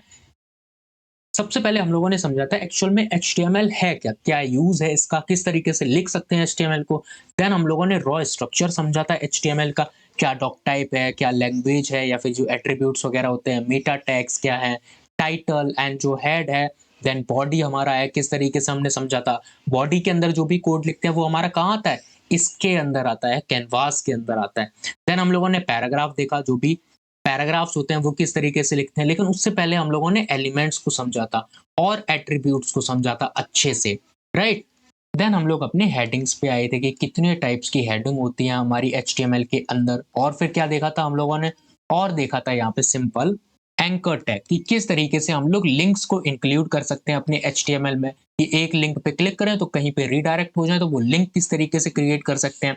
देन हमारे स्पैन टैग्स, डिव टैग, और हमारा जो स्ट्रॉन्ग है वो क्या करता है, स्मॉल क्या करता है, एम क्या करता है, इनमें भी डिफरेंस देखा था। और सबसे इंपॉर्टेंट स्पैन और डिव में क्या डिफरेंस है वो भी हम लोगों ने बहुत ही अच्छे से समझा विद एग्जांपल, राइट। और उसके बाद हमारे कुछ एडिशनल्स होते हैं, जैसे हेडर हो गया, फुटर हो गया, सेक्शन, नेव बार हो गया हमारा, इनको भी हम लोगों ने अच्छे से समझा। देन हम लोगों ने समझा लिस्ट, कि किस तरीके से लिस्ट क्रिएट करते हैं, ऑर्डर्ड लिस्ट ऑर्डर्ड लिस्ट किस तरीके से क्रिएट कर सकते हैं, अनऑर्डर्ड किस तरीके से कर सकते हैं, और डिस्क्रिप्शन लिस्ट, ये 3 तरीके की लिस्ट होती हैं, उनको भी हम लोगों ने क्रिएट करके देखा। अब बढ़ते हैं अपने इस लेक्चर में आगे। अब हम लोग देखते हैं कि HTML के थ्रू कैसे हम लोग टेबल्स को क्रिएट कर सकते हैं, राइट। टेबल में होता क्या है, एक हमारी रो होती है टेबल के अंदर और कॉलम्स होते हैं। तो आ जाओ देखते हैं कि किस तरीके से हम इनको क्रिएट कर सकते हैं सिंपल HTML के थ्रू। तो यहाँ से मैं इसको हटाता हूँ सिंपल, और ये जो पूरा है लिस्ट वगैरह उनको हम करते हैं कमेंट आउट। तो यहाँ से इसको भी कर देते हैं कमेंट, परफेक्ट, और यहाँ से ये भी कंप्लीटली कमेंट आउट। अब यहाँ पे देखते हैं सिंपल कि टेबल्स को कैसे क्रिएट करते हैं। तो एक कमेंट के अंदर मैं लिख देता हूँ कि यहाँ से हम लोग स्टार्ट कर रहे हैं टेबल्स को क्रिएट करना। और टेबल्स को क्रिएट करते हैं, इसके लिए होता है हमारा टेबल एक टैग। तो जैसे ही मैं टेबल टैग लिखूंगा, मेरा ओपनिंग और क्लोजिंग दोनों टैग्स आ जाएंगे, और इसके अंदर हम लोग क्रिएट करते हैं टेबल रो। टेबल्स में क्या होते हैं, रोज होती हैं और कॉलम्स होती हैं। तो सबसे पहले हम लोग क्रिएट करते हैं यहाँ पे टेबल रो, जिसे डिफाइन करते हैं टी आर से। जैसे ही मैंने टी आर लिखा, इट मीन्स यहाँ पे मैं टेबल रो को क्रिएट कर रहा हूँ, और मेरी टेबल रो का जो टैग है वो यहाँ पे आ चुका है। और इसके अंदर हम लिखते हैं अपने टेबल रो का जो डेटा है वो। अब या तो हमारी टेबल में हेडिंग हो सकती है, या फिर उस हेडिंग का कुछ डेटा हो सकता है। जैसे कि जो हमारी फर्स्ट रो होती है उससे जनरली हम लोग हेडिंग बनाते हैं। तो टेबल रो के अंदर सबसे पहले हम लोग हेडिंग वाला डेटा लिखेंगे, जिसको हम लोग लिखते हैं अपने टी एच के through, that is table header.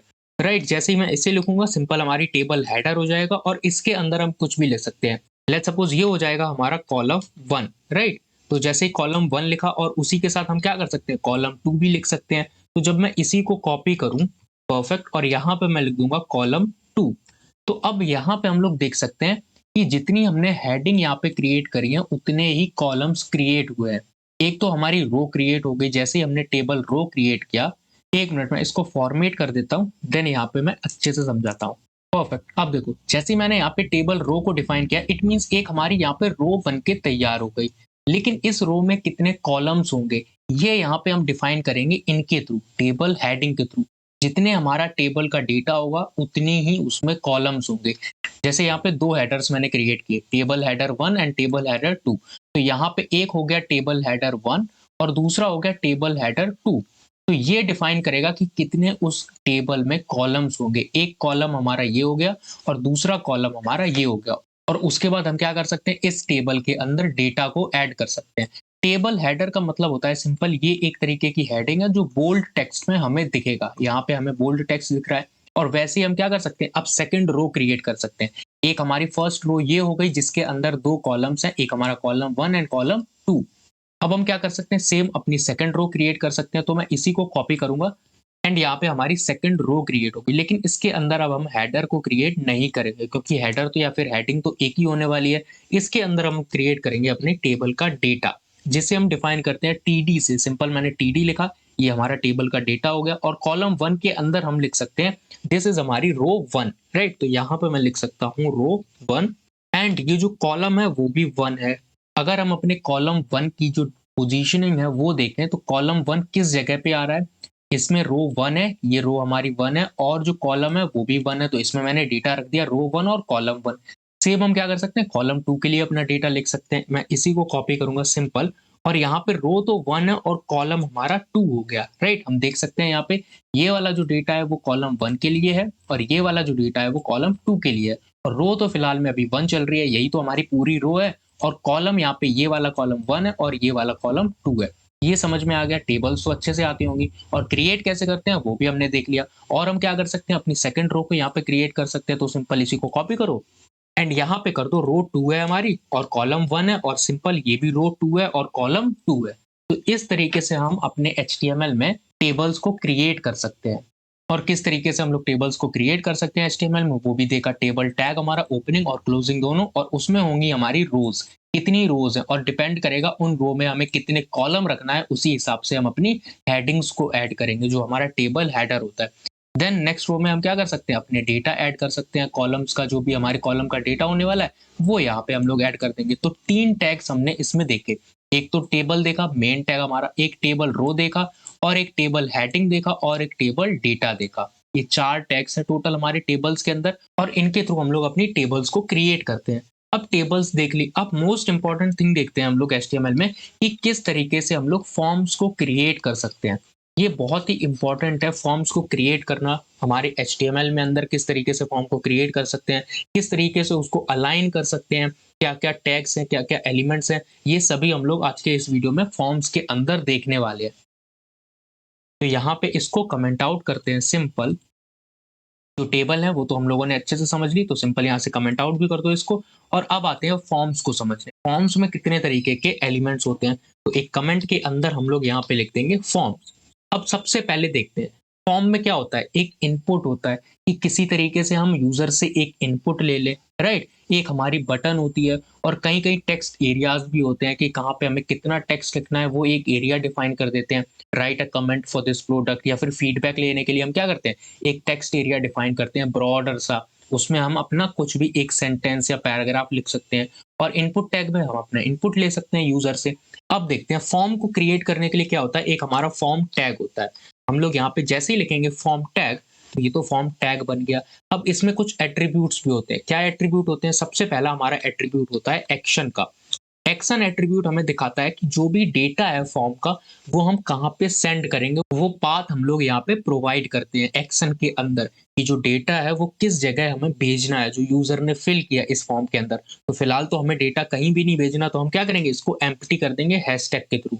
तो अब क्या हमें बार बार एक्शन को लिखना जरूरी है? बिल्कुल है, लेकिन इसके लिए एक शॉर्टकट है। हम क्या करेंगे, इसको यहाँ से हटाएंगे, और जिस तरीके से हमने फॉर्म को क्रिएट किया उस तरीके से क्रिएट ना करके हम सिंपल लिख देंगे फॉर्म देन एंटर। तो एक्शन ऑटोमेटिकली एट्रीब्यूट जो है वो इसके साथ अटैच होकर हमें मिल जाएगा, और इसको हम कर देंगे हैशटैग यानी कि एम्प्टी। अब इस फॉर्म के अंदर देखते हैं हम लोग क्या क्या क्रिएट कर सकते हैं। सबसे पहला इनपुट टैग, यानी हम लोग यूजर से किस तरीके से इनपुट ले सकते हैं, तो उसके लिए एक टैग होता है इनपुट।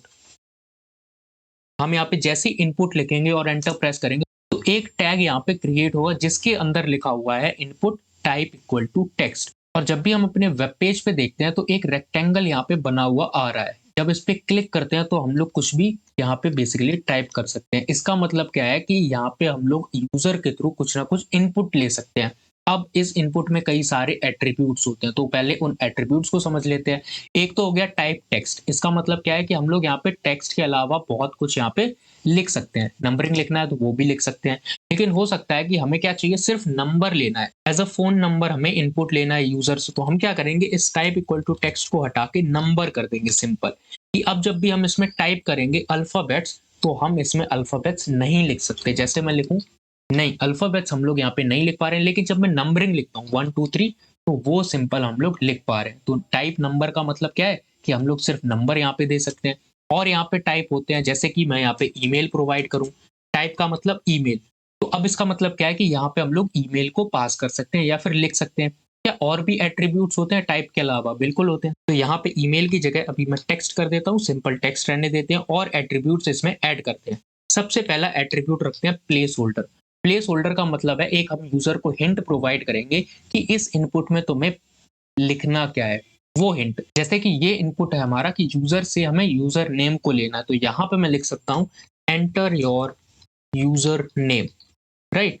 तो यहाँ पे जैसे ही मैंने लिखा प्लेस होल्डर में एंटर योर यूजर नेम, वैसे ही इस इनपुट टैग या फिर रेक्टेंगल के अंदर लिखा आ गया एंटर योर यूजर नेम। और जैसे ही मैं अपना यूजर नेम पास करूंगा, लेट्स सपोज किशन अंडरस्कोर 7866, तो जैसे ही मैंने लिखा और वो प्लेस होल्डर का जो टेक्स्ट था वो गायब हो चुका है, राइट। तो इसको यहाँ से हटा देते हैं। तो यहाँ पे ये समझ में आ गया, एक हमारा क्या हो गया, एट्रीब्यूट हो गया प्लेस होल्डर। क्या और एट्रीब्यूट्स हैं इसके अंदर? बिल्कुल है। जैसे कि हम लोग यहाँ प्रोवाइड कर सकते हैं नेम। नेम में मैं दे सकता हूँ यूजर नेम। नेम हमें सजेस्ट करता है कि किस तरीके का इनपुट इसमें अवेलेबल है। तो जब हम डेटा को चेक करते हैं, जो हमारा बैकएंड में डेटा गया है, तो आइडेंटिफाई करने में हमें हेल्प करता है दिस नेम, राइट। ये जो नेम है हमारा। और एट्रीब्यूट्स हैं, बिल्कुल है। जैसे कि मैं यहाँ पे कर सकता हूँ रिक्वायर्ड। एक हमारा एट्रीब्यूट है रिक्वायर्ड। अब इसका मतलब क्या है कि जब भी हम फॉर्म को फिल करेंगे तो इसको एम्प्टी नहीं छोड़ सकते हैं, इसमें हमें कुछ ना कुछ यूजर को इनपुट देना ही पड़ेगा। रिक्वायर्ड का मतलब ये समझ में आ गया कि इसको हम एम्प्टी नहीं छोड़ सकते हैं। जब इस पे होवर करते हैं तो एक हमें टेक्स्ट भी मिलता है, please fill out this field. यहाँ पे हम देख सकते हैं इसके अंदर लिख के आ रहा है, जब भी हवर करते हैं इस पे, please fill out this field. It means ये क्या है, एक रिक्वायर्ड फील्ड है। और हम क्या कर सकते हैं, बिल्कुल यहाँ पे एक रीड ओनली भी होता है, कि अब हम क्या कर सकते हैं, इसमें कुछ भी टाइप नहीं कर सकते। जैसे ही मैं टाइप करूंगा, नहीं करूंगा, इसका मतलब है कि यहाँ पे जो भी टेक्स्ट लिखा हुआ है वो सिर्फ पढ़ने के लिए ही है। लेकिन इनपुट टैग में हम क्या करेंगे, रीड ओनली का यूज करके हमें तो इनपुट लेना होता है यूजर से। एक और हमारा यहाँ पे एट्रीब्यूट है जो इंपॉर्टेंट है, दैट इज मैक्स लेंथ। कि हम कितनी लेंथ यूजर को प्रोवाइड करेंगे, सिर्फ उतनी ही लेंथ उसमें वो इनपुट कर सके। जैसे मैं यहाँ पे 30 दे देता हूँ, तो अब इसका मतलब है कि मैं 30 कैरेक्टर्स ही इसमें पेस्ट कर सकता हूँ या फिर लिख सकता हूँ। इससे आगे मैं इसमें कुछ भी नहीं लिख सकता। जैसे ही मैं लिखता जाऊंगा जे के जो भी है मैं लिख रहा हूँ यहाँ पे, लेकिन एट द एंड यहाँ पे 30 कैरेक्टर के बाद लिखना बंद हो जाएगा, राइट। तो यहाँ पे मैक्स लेंथ का मतलब ये है। तो यहाँ पे हम लोगों ने दो चीजें देखी, सबसे पहले फॉर्म को कैसे क्रिएट करते हैं और फॉर्म के अंदर इनपुट टैग कैसे क्रिएट करते हैं जिससे कि हम यूजर से इनपुट ले सके, और उसके कुछ रिक्वायर्ड एट्रीब्यूट्स को हम लोगों ने समझा। अब यहाँ पे हम क्या कर सकते हैं, जैसे ही हमने प्लेस होल्डर यूज किया एंटर योर यूजर नेम, वो तो हमें दिख गया था एंटर योर यूजर नेम है, लेकिन यहाँ पे हमें यूजर को डिफाइन करने के लिए कि यूजर इसमें क्या लिखे, उसके लिए एक लेबल भी क्रिएट कर सकते हैं। जैसे कि यहाँ पे मैं लिखूंगा label for equal to username, मैं कर दूंगा यहाँ पे। तो अब क्या हो रहा है, एक लेबल यहाँ पे क्रिएट हो जाएगा, एक एट्रीब्यूट है फॉर जिसमें मैंने दे दिया यूजर नेम, इट मींस ये लेबल किसका है, यूजर नेम का है। और शो क्या होना चाहिए, वो यहाँ पे दिखा दो सिंपल कि यहाँ पे शो करो यूजर नेम। तो जो लेबल है वो यहाँ पे लिख के आ जाएगा और उसके आगे हमारा इनपुट टैग आ जाएगा। और लेबल हमें आइडेंटिफाई करने में हेल्प करता है कि एक्चुअल में हमें और क्या क्या चाहिए इस फील्ड में। एक प्लेस होल्डर हो गया आइडेंटिफाई करने के लिए, एक हमारा लेबल हो गया। क्या इसमें और भी टैग्स होते हैं या फिर इन्हीं के थ्रू हम लोग फॉर्म को क्रिएट करते हैं? नहीं, काफी सारे और टैग्स हैं, अब समझते हैं उनको भी। जो मेन इंपॉर्टेंट है, लेबल हो गया, हमारा इनपुट हो गया, इनको हम लोगों ने अच्छे से समझ लिया और उसके जो एट्रीब्यूट्स हैं वो भी समझ लिए। अब देखते हैं यहाँ पे नेक्स्ट हमारा element that is text area. यहाँ पे हम यूजर से एक सेंटेंस में या फिर एक पैराग्राफ में कैसे इनपुट ले सकते हैं। तो यहाँ पे मैं डिफाइन करूंगा टेक्स्ट एरिया। जैसे ही मैं टेक्स्ट एरिया लिखूंगा उसकी आईडी आ जाएगी, तो आईडी हम अभी हटा देते हैं, ये हमारा एक सिलेक्टर है तो इसको रिमूव करो। नेम आ जाएगा, नेम में हम क्या दे सकते हैं, फीडबैक, कि ये है क्या, फीडबैक लेने का एक टेक्स्ट एरिया है। और इस टेक्स्ट एरिया में हम क्या कर सकते हैं, इसको बड़ा भी कर सकते हैं और इसको छोटा भी कर सकते हैं ऐसे। और इसके अंदर हम कुछ भी लिख सकते हैं लिटरली, जो हमें लिखना है, एक बड़ा सेंटेंस हो सकता है, एक पैराग्राफ हो सकता है बहुत बड़ा हमारा, उसमें हम लिख सकते हैं, राइट। अब इसमें भी कई सारे एट्रीब्यूट्स होते हैं, उसको भी समझ लेते हैं। जैसे कि प्लेस होल्डर भी हम यहाँ पे पास कर सकते हैं, तो यहाँ पे मैं लिख दूंगा प्लेस होल्डर और लिख देंगे एंटर योर फीडबैक। यहाँ पे हम लिख देंगे एंटर योर फीडबैक, राइट। तो प्लेस होल्डर भी हम लोग यहाँ पे लिख सकते हैं। तो यहाँ पे ये प्लेस होल्डर आ गया। अब और भी डिफाइन कर सकते हैं, जैसे कि इसमें जो रोज हैं वो होनी चाहिए 3, देन जो कॉलम है वो होने चाहिए 4 स्टार्टिंग में। तो यहाँ पे मैं कॉलम डिफाइन कर दूंगा, वो होने चाहिए यहाँ पे 4। जैसे मैंने 4 कॉलम दिया तो काफी कम है, तो मैं यहाँ पे 40 कर दूंगा इसको, कि 40 कॉलम होने चाहिए। तो देखो बड़ा एक टेक्स्ट एरिया बाय डिफॉल्ट यहाँ पे इतनी साइज का क्रिएट हो गया। हम चाहें तो इसके साइज को यहाँ पे इंक्रीज भी कर सकते हैं और डिक्रीज भी कर सकते हैं। तो ये हमारे कुछ एट्रीब्यूट्स हो गए टेक्स्ट एरिया के। इनको यहाँ पे थोड़ी सी स्पेसिंग दे देते हैं जिससे हमें समझ में आए कितने टैग्स हम लोगों ने अभी देखे यहाँ पे। लेकिन यहाँ पे गैप नहीं आ रहा, वो गैप हम किससे देंगे, वो हमारी सीएसएस से देंगे, तो उसको तो हमें कोई काम नहीं है अभी। अब देखते हैं काफी सारे और टैग्स। जैसे फॉर्म हमारा बन के तैयार हो गया, अब उसको सबमिट करने के लिए या फिर फॉर्म जो हमने भरा है उसको रीसेट करने के लिए एक बटन होनी चाहिए। तो यहाँ पे हम लोग एक बटन भी क्रिएट कर सकते हैं। तो बटन क्रिएट करने के लिए सिंपल बीटीएन लिखेंगे और हमारी एक बटन क्रिएट हो जाएगी, जिसके अंदर हम लिखेंगे सिंपल सबमिट, कि जो भी हम लोगों ने डेटा लिखा वो सबमिट कर दो। जैसे ही मैंने बटन क्रिएट की तो हमें यहाँ पे एक बटन दिख रही है सबमिट नाम की, और इसमें हम टाइप भी प्रोवाइड कर सकते हैं। जैसे मैंने इसका टाइप दिया, इसका टाइप दे दो कि सबमिट है। जब भी हम इस बटन पे क्लिक करें तो बाय डिफॉल्ट जो भी डेटा लिखा हुआ है उसको सर्वर पे भेज दो, सिंपल जो फॉर्म का डेटा है वो हमारे पास आ जाएगा। टाइप सबमिट है। क्या टाइप और भी कर सकते हैं? बिल्कुल कर सकते हैं। जैसे यहाँ पे मैं टाइप कर दूं रीसेट, कि जो भी तुमने फॉर्म में लिखा हुआ है उसको रीसेट कर दो और सबमिट की जगह एक बटन क्रिएट कर दो दैट इज रीसेट नाम की, कि जब भी हमने यहाँ पे कुछ भी लिखा हुआ है, जैसे बाय डिफॉल्ट मैंने लिखा नाम और एंटर योर फीडबैक, देन जब रीसेट करें तो जो भी लिखा है वो सिंपल गायब हो जाना चाहिए और यहाँ पे दोबारा हमारा नया फॉर्म क्रिएट हो जाना चाहिए। तो हम लोगों ने क्या देखा, फॉर्म को क्रिएट करने के लिए जो बेसिक रिक्वायरमेंट्स है फॉर्म में देखा हम लोगों ने, लेबल कैसे क्रिएट करते हैं, इनपुट कैसे क्रिएट करते हैं, टेक्स्ट एरिया कैसे लिखते हैं और बटन हमारी कैसे क्रिएट करते हैं। अब फॉर्म के कुछ एडिशनल टैग्स और एलिमेंट्स को हम लोग यहाँ पे देखते हैं। जैसे कि बटन के नीचे हम क्या चाहते हैं, एक ड्रॉप डाउन लिस्ट क्रिएट हो। ड्रॉप डाउन लिस्ट मतलब कि जब हम उस पर क्लिक करें तो काफी सारी लिस्ट आनी चाहिए और उसमें से हम एक ऑप्शन को चूज कर सकें। तो उसके लिए हम क्या करते हैं, सिंपल एक सिलेक्ट टैग होता है, हम लोग उसको क्रिएट करते हैं, नेम और आईडी। तो आईडी को फिलहाल हटा देते हैं, कोई प्रॉब्लम नहीं, और इस नेम को भी फिलहाल में हटा देते हैं, इसकी भी जरूरत नहीं है, तो नेम हटा दो। एट्रीब्यूट हम अपनी मर्जी से लगा भी सकते हैं और उनको रिमूव भी कर सकते हैं, वो डिपेंड करेगा कि किस तरीके की हमारी रिक्वायरमेंट है। अब इसको यहाँ से रिमूव करेंगे, सिलेक्ट हमारा एक ड्रॉप डाउन बन गया, लेकिन इसमें ऑप्शंस क्या होंगे उनको भी तो क्रिएट करना होगा। उसके लिए क्या करेंगे, सिलेक्ट के अंदर आएंगे सिंपल, और यहाँ पे एक टैग क्रिएट करेंगे ऑप्शन करके, जिसमें हमें वैल्यू प्रोवाइड करनी होती है। लेट्स सपोज यहाँ पे ऑप्शन में मैं प्रोवाइड करूंगा दिल्ली। यहाँ पे मैं सिटी का एक ड्रॉप डाउन क्रिएट करना चाहता हूँ। जैसे ही मैंने दिल्ली दिया और उसके साथ हम क्या कर सकते हैं, उसमें दिल्ली लिख सकते हैं, ये लिख दिया। सेकंड हम क्या कर सकते हैं, इसी को कॉपी कर सकते हैं 1 2 3 4 4 बार। जब भी हम इस पे क्लिक करेंगे तो देखो 4 ड्रॉप डाउन हमारे क्रिएट हो रहे हैं, लेकिन अभी नाम बराबर है, नाम तो सेम है, इनको चेंज करेंगे। तो यहाँ पे मैं क्या करूँगा, दिल्ली को हटा के कर दूँगा मुंबई सिंपल, मुंबई हो गया हमारा, और यहाँ पे वैल्यू भी चेंज करनी होगी हमें, तो यहाँ पे मैं करूँगा मुंबई। लेकिन अब एक और वीएस कोड की फंक्शनैलिटी देखते हैं हम लोग, कि जब भी हम एक ऑल्ट प्रेस करके रखते हैं और कर्सर को हर जगह प्रेस करेंगे, जैसे मैं कर्सर यहाँ लिखता हूँ, तो मेरे मल्टी कर्सर यहाँ पे बन रहे हैं। मल्टी कर्सर मैं बना सकता हूँ ऑल्ट प्रेस करके। अब मैं क्या करूँगा, दिल्ली को हटाऊँगा, अगर बैक स्पेस दबाऊँगा, तो जितना भी लिखा हुआ है वो सब रिमूव होगा और उसकी जगह मैं एक नई सिटी का नाम दे सकता हूँ, दैट इज़ बैंगलोर, राइट। तो यहाँ पे मैं प्रोवाइड कर दूंगा बैंगलोर, ये मेरी थर्ड सिटी हो गई। और फोर्थ हमें रिमूव करना है, तो ऑल्ट से हम मल्टी कर्सर बनाएंगे और उसको रिमूव कर देंगे यहाँ से, और एक नई सिटी ऐड कर देंगे, दैट इज लखनऊ, राइट। तो यहाँ पे ये क्रिएट होगी। अब देखते हैं ड्रॉप डाउन लिस्ट जैसे ही मैंने क्रिएट की, तो इसमें 4 मेरे सिटी आ गए और उनको मैं सिलेक्ट कर सकता हूँ। अभी दिल्ली सिलेक्ट है क्योंकि ये फर्स्ट है, देन मैं मुंबई कर सकता हूँ, देन बैंगलोर, और देन उसके बाद लखनऊ कर सकते हैं। लेकिन मैं चाहता हूँ एक बाई डिफॉल्ट जो है सिटी वो सिलेक्टेड रहे। उसके लिए क्या कर सकते हैं हम लोग, यहाँ पे एक एट्रीब्यूट लिख सकते हैं। एट्रीब्यूट में मैं लिखूंगा सिलेक्टेड, यानी कि ये जो सिटी है वो बाय डिफॉल्ट सिलेक्टेड होनी चाहिए जब भी मैं इस ड्रॉप डाउन को देखूं। तो यहाँ पे जैसे ही मैंने मुंबई पे सिलेक्टेड लिखा, तो यहाँ पे मुंबई जो है वो ऑटोमेटिकली इसके अंदर सिलेक्ट हो गई। लेकिन जब मैं सिलेक्टेड सभी से हटा देता हूँ, तो पहला वाला जो लिस्ट है वो सिलेक्टेड रहेगा, राइट। और जो भी हमें सिलेक्टेड करना होगा बाय डिफॉल्ट, उसके आगे हम एक एट्रीब्यूट लगा देंगे, दैट इज सिलेक्टेड हमारा। तो किस तरीके से हम ड्रॉप डाउन लिस्ट क्रिएट कर सकते हैं वो भी हम लोगों ने समझा।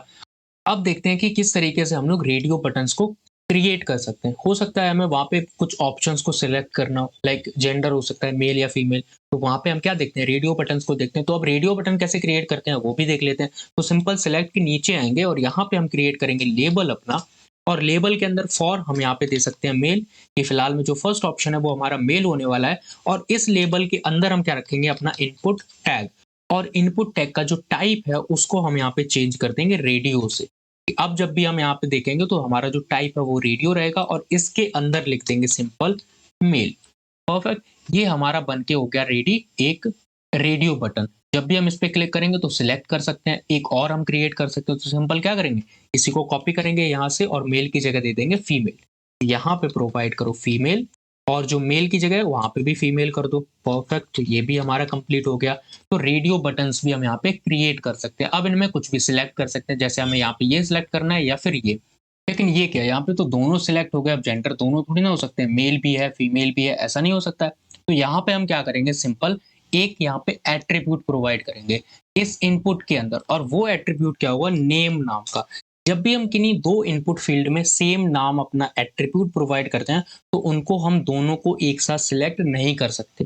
जैसे मैं यहाँ पे एक एट्रीब्यूट प्रोवाइड करता हूँ जेंडर नाम का, जो हमारा नेम है वो यहाँ पे भी जेंडर करो, और सेम हमारा इसमें भी क्या करना है, नेम को कर दो जेंडर। अब जब भी हम इसको सिलेक्ट करेंगे तो एक बार में सिर्फ हम एक ही रेडियो बटन को सिलेक्ट कर सकते हैं। फॉर एग्जाम्पल सिलेक्ट करके देखते हैं, जब मेल पे किया तो फीमेल नहीं है, फीमेल पे किया तो फिर मेल अनसिलेक्ट हो गया। तो यहाँ पे ये काम करता है नेम जेंडर, यानी जो हमारा नेम है वो एट्रीब्यूट, उसमें क्या होता है, जब भी दो इनपुट फील्ड में सेम नाम होता है, यानी जो एट्रीब्यूट का नेम है वो सेम है, जेंडर यहाँ पे भी है जेंडर यहाँ पे भी है, तो एक टाइम पे वो दोनों को सिलेक्ट होने से रोकता है। हम एक टाइम पे सिर्फ एक ही बटन को सिलेक्ट कर सकते हैं। तो किस तरीके से रेडियो बटन्स को क्रिएट करते हैं वो भी हम लोगों ने यहाँ पे देख लिया। तो ओवरऑल जितने भी फॉर्म्स में एलिमेंट होते हैं, टैग्स होते हैं, और जितने भी एलिमेंट रिक्वायर्ड होते हैं एक फॉर्म को क्रिएट करने के लिए, वो सभी हम लोगों ने यहाँ पे समझ लिया और अच्छे से देख भी लिए, राइट। और प्रैक्टिस भी कर ली कि फॉर्म को कैसे क्रिएट करते हैं, जितने भी रिक्वायर्ड एलिमेंट्स हैं वो भी हम लोगों ने देख लिया। अब क्या करते हैं, अब समझते हैं मल्टीमीडिया कैसे ऐड कर सकते हैं।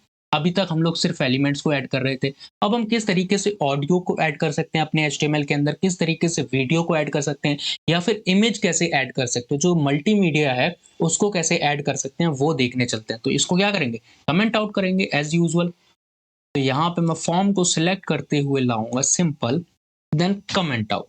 परफेक्ट, ये हमारा फॉर्म कंप्लीटली चला गया।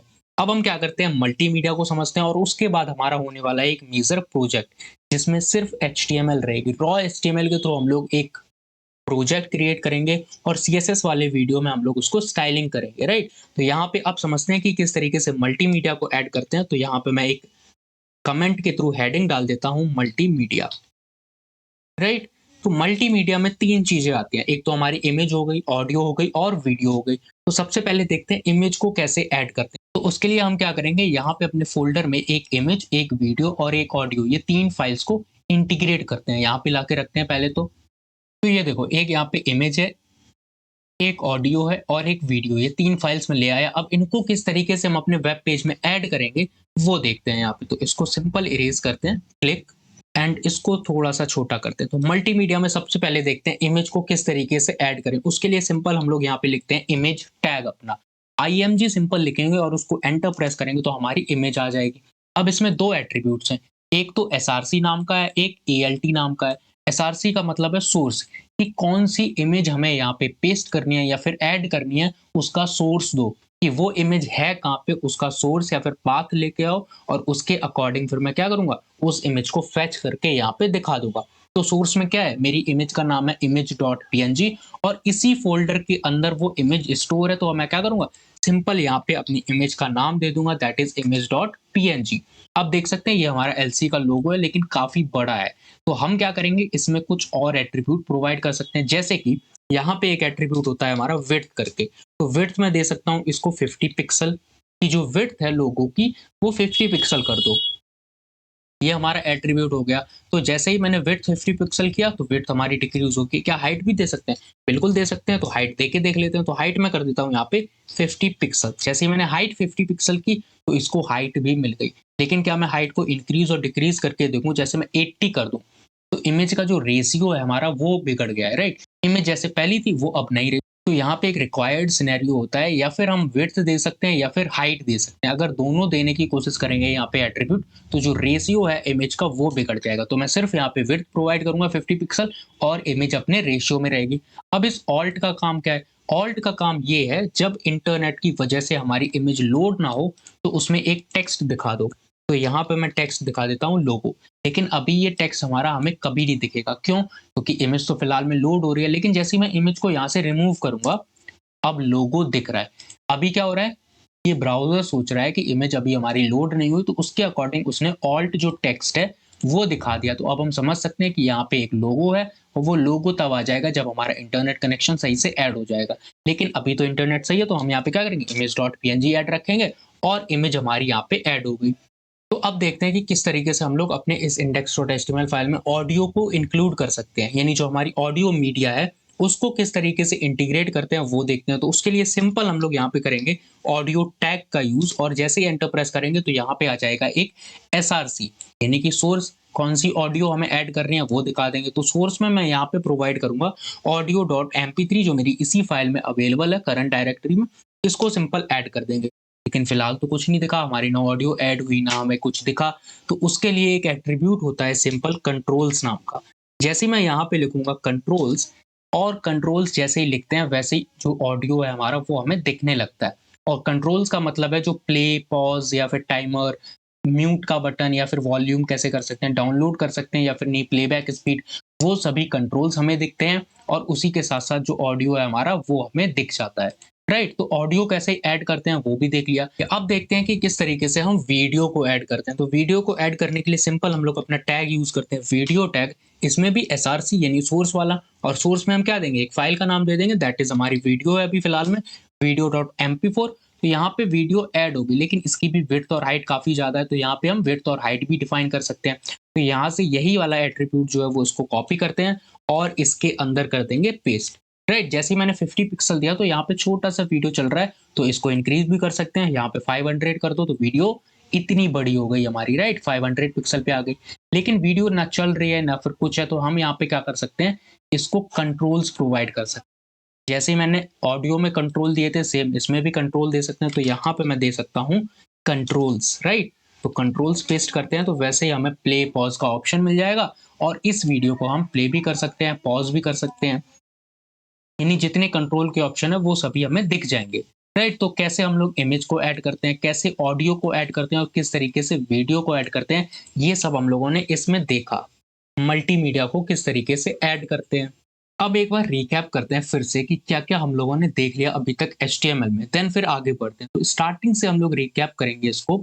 सबसे पहले हम लोगों ने यहाँ पे देखा था एचटीएमएल में एलिमेंट्स क्या होते हैं और पूरा इंट्रो वगैरह देखा था, right? Paragraphs, heading, anchor tag, link कैसे क्रिएट कर सकते हैं, जनरेट कर सकते हैं या फिर लगा सकते हैं, स्पैन, डिव हम लोगों ने देखा था और भी काफी सारे टैग्स देखे थे, राइट? हेडर हो गया, फुटर हो गया, सेक्शन, नेव बार, ये भी हम लोगों ने देखा था। देन लिस्ट कैसे क्रिएट कर सकते हैं वो भी देखा था कि ऑर्डर्ड लिस्ट क्या होती हैं, अनऑर्डर्ड लिस्ट क्या होती हैं और हमारी डिस्क्रिप्शन लिस्ट क्या होती हैं, इनको कैसे क्रिएट करते हैं, अच्छे से हम लोगों ने समझा विद कोड एग्जांपल।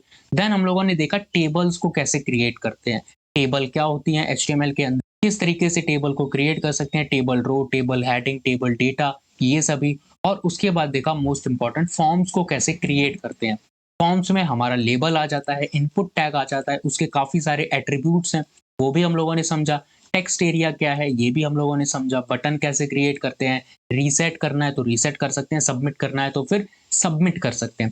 देन हम लोगों ने देखा ड्रॉप डाउन लिस्ट कैसे क्रिएट कर सकते हैं, कई सारे ऑप्शंस हमें प्रोवाइड कर सकते हैं। और उसके साथ साथ हम लोगों ने देखा कैसे रेडियो बटन्स को क्रिएट कर सकते हैं। देन मल्टीमीडिया किस तरीके से ऐड कर सकते हैं, या जो हमारी इमेज है, ऑडियो है, वीडियो है, इनको किस तरीके से ऐड कर सकते हैं, राइट? अब यहाँ पे हम लोगों की होती है एचटीएमएल कंप्लीट। जितने भी रिक्वायर्ड टेक्स्ट थे, एलिमेंट्स थे, वो हम लोग सब सीख चुके हैं, राइट? अब इन सब की प्रैक्टिस के लिए हम लोग क्रिएट करेंगे एक मेजर प्रोजेक्ट अपना, जो मैंने स्टार्टिंग में ही बोला था कि सिर्फ एचटीएमएल से हम लोग यहाँ पे क्रिएट करेंगे एक मेजर प्रोजेक्ट। अब ये प्रोजेक्ट क्या होने वाला है? ये प्रोजेक्ट होने वाला है हमारा एक ई कॉमर्स वेबसाइट। बिल्कुल, हम लोग क्या क्रिएट करेंगे, हम लोग यहाँ पे एक ई कॉमर्स वेबसाइट क्रिएट करेंगे, वो भी सिर्फ एचटीएमएल के थ्रू। और जो इसकी स्टाइलिंग वगैरह है वो हम लोग सीएसएस वाली वीडियो में करेंगे, राइट? तो अब ये वेबसाइट हमारी क्या स्ट्रक्चर होने वाला है इस वेबसाइट का, पहले ये भी समझ लेते हैं। अगर एक बार स्ट्रक्चर समझ में आ गया तो हम लोग इसको जल्दी-जल्दी से बनाते हुए चले जाएँगे, राइट? तो यहाँ पे देखते हैं कि क्या स्ट्रक्चर होगा इस ई-कॉमर्स वेबसाइट का। सबसे पहले क्या होगा, सबसे पहले हमारा एक होगा हेडर सेक्शन, जिसमें हम लोग क्रिएट करेंगे हेडर अपना। अब हेडर में 3 चीज़ें हम लोग रखेंगे। सबसे पहले एक सेक्शन रखेंगे जिसमें हम लोग मिडल में दिखा सकें कि कितने परसेंट का ऑफ चल रहा है। नेक्स्ट हमारा सेक्शन होगा इसी हेडर में, वो होगा नेवबार का। उसमें हम लोग क्रिएट करेंगे जहाँ पे हमें एक तरफ लोगो चाहिए और दूसरी तरफ हम लोग क्रिएट करेंगे अपनी लिंक्स को। लाइक वो होम हो सकती है, अबाउट हो सकता है, कॉन्टैक्ट हो सकता है और यूज़र हो सकता है, राइट? लॉगिन करो, साइन अप करो वगैरह ये। एंड जो नेक्स्ट सेक्शन होगा हमारा हेडर के अंदर, उसमें हम लोग कुछ कैटेगरीज रखेंगे कि किन-किन कैटेगरीज के प्रोडक्ट हम लोग अपनी वेबसाइट पे शो करना चाहते हैं। तो वो कैटेगरीज वाला सेक्शन हो जाएगा, राइट?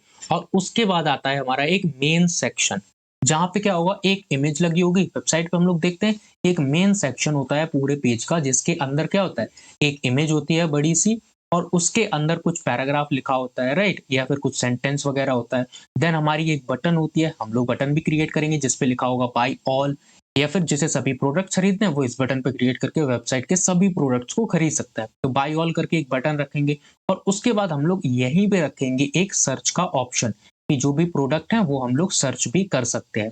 देन हमारा मेन का ये सेक्शन खत्म हो जाएगा। नेक्स्ट हमारा सेक्शन आएगा एक, जिसमें हम लोग अपने प्रोडक्ट्स को विजिबल करेंगे। हम लोग यहाँ पे 4 तरीके के प्रोडक्ट को शो करेंगे। कैसे? 4 तरीके की ग्रिड के थ्रू हम लोग अपने प्रोडक्ट को शो करेंगे। एक प्रोडक्ट हमारा यहाँ पे हो जाएगा, दूसरा यहाँ पे हो जाएगा एंड थर्ड हमारा यहाँ पे और फोर्थ यहाँ पे। सेम, और जैसे ही प्रोडक्ट शो करेंगे और उसका एक डिस्क्रिप्शन होगा उस प्रोडक्ट का, और उसमें फिर हम लोग प्राइस को शो करेंगे। यानी कि एक सेक्शन हमारा इसके लिए होगा।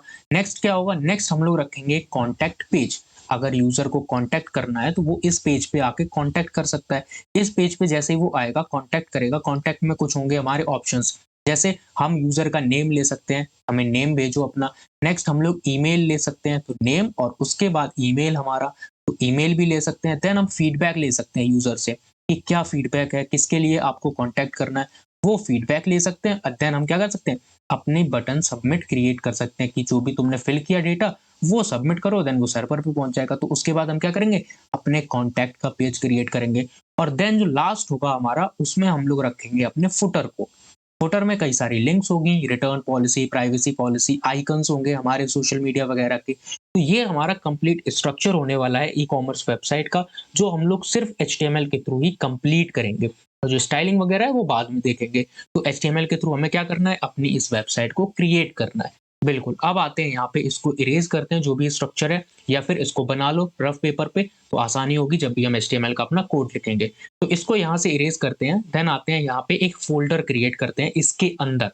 तो एक फोल्डर क्रिएट करेंगे जिसका फोल्डर का नाम रखते हैं सिंपल प्रोजेक्ट, राइट? और इस प्रोजेक्ट फोल्डर के अंदर हम लोग एक फाइल क्रिएट करेंगे जिसका नाम रखेंगे index.html। जैसे हम एंटर प्रेस करेंगे तो हमारी फाइल हो जाएगी क्रिएटेड। अब कुछ लोगों के पास होगा थोड़ा सा डाउट कि यहाँ पे ये आइकन नहीं आ रहे होंगे उनके वीएस कोड में, जब भी वो फाइल को क्रिएट कर रहे हैं या कुछ और, तो आइकन नहीं आ रहे होंगे। तो उसके लिए हम क्या करेंगे, एक एक्सटेंशन को इंस्टॉल कर सकते हैं अपना। यहाँ पे आएंगे एक्सटेंशन के लिए, सिंपल, और यहाँ पे सर्च करेंगे VS code icon, VS code icons, right. तो जैसे ही हम सर्च करेंगे तो यहाँ पे हमें मिल जाएगा एक एक्सटेंशन। इसको कर लेंगे हम लोग इंस्टॉल। जैसे ही इंस्टॉल करेंगे देन हमारे सेम ऐसे आइकन्स बन के आ जाएंगे। फाइल होगा तो फाइल का आइकन, फोल्डर होगा तो वो फोल्डर का आइकन बन जाएगा। अब इसको करते हैं क्लोज। अब आते हैं अपनी index.html फाइल के अंदर, और इसके अंदर हमें कुछ और चीजें चाहिए। जैसे हमारी वेबसाइट का लोगो होगा, राइट, लोगो भी हमें चाहिए। और क्या चाहिए, और हमें अपने मेन पेज की इमेज चाहिए। कौन सी इमेज हम लोग मेन पेज में लगाएंगे और कौन सी इमेज हम लोग प्रोडक्ट्स वाले सेक्शन में लगाएंगे। तो इतनी कुछ इमेजेस चाहिए। जो भी मटेरियल है वो मैं इस फोल्डर में पहले कर लेता हूँ सेव।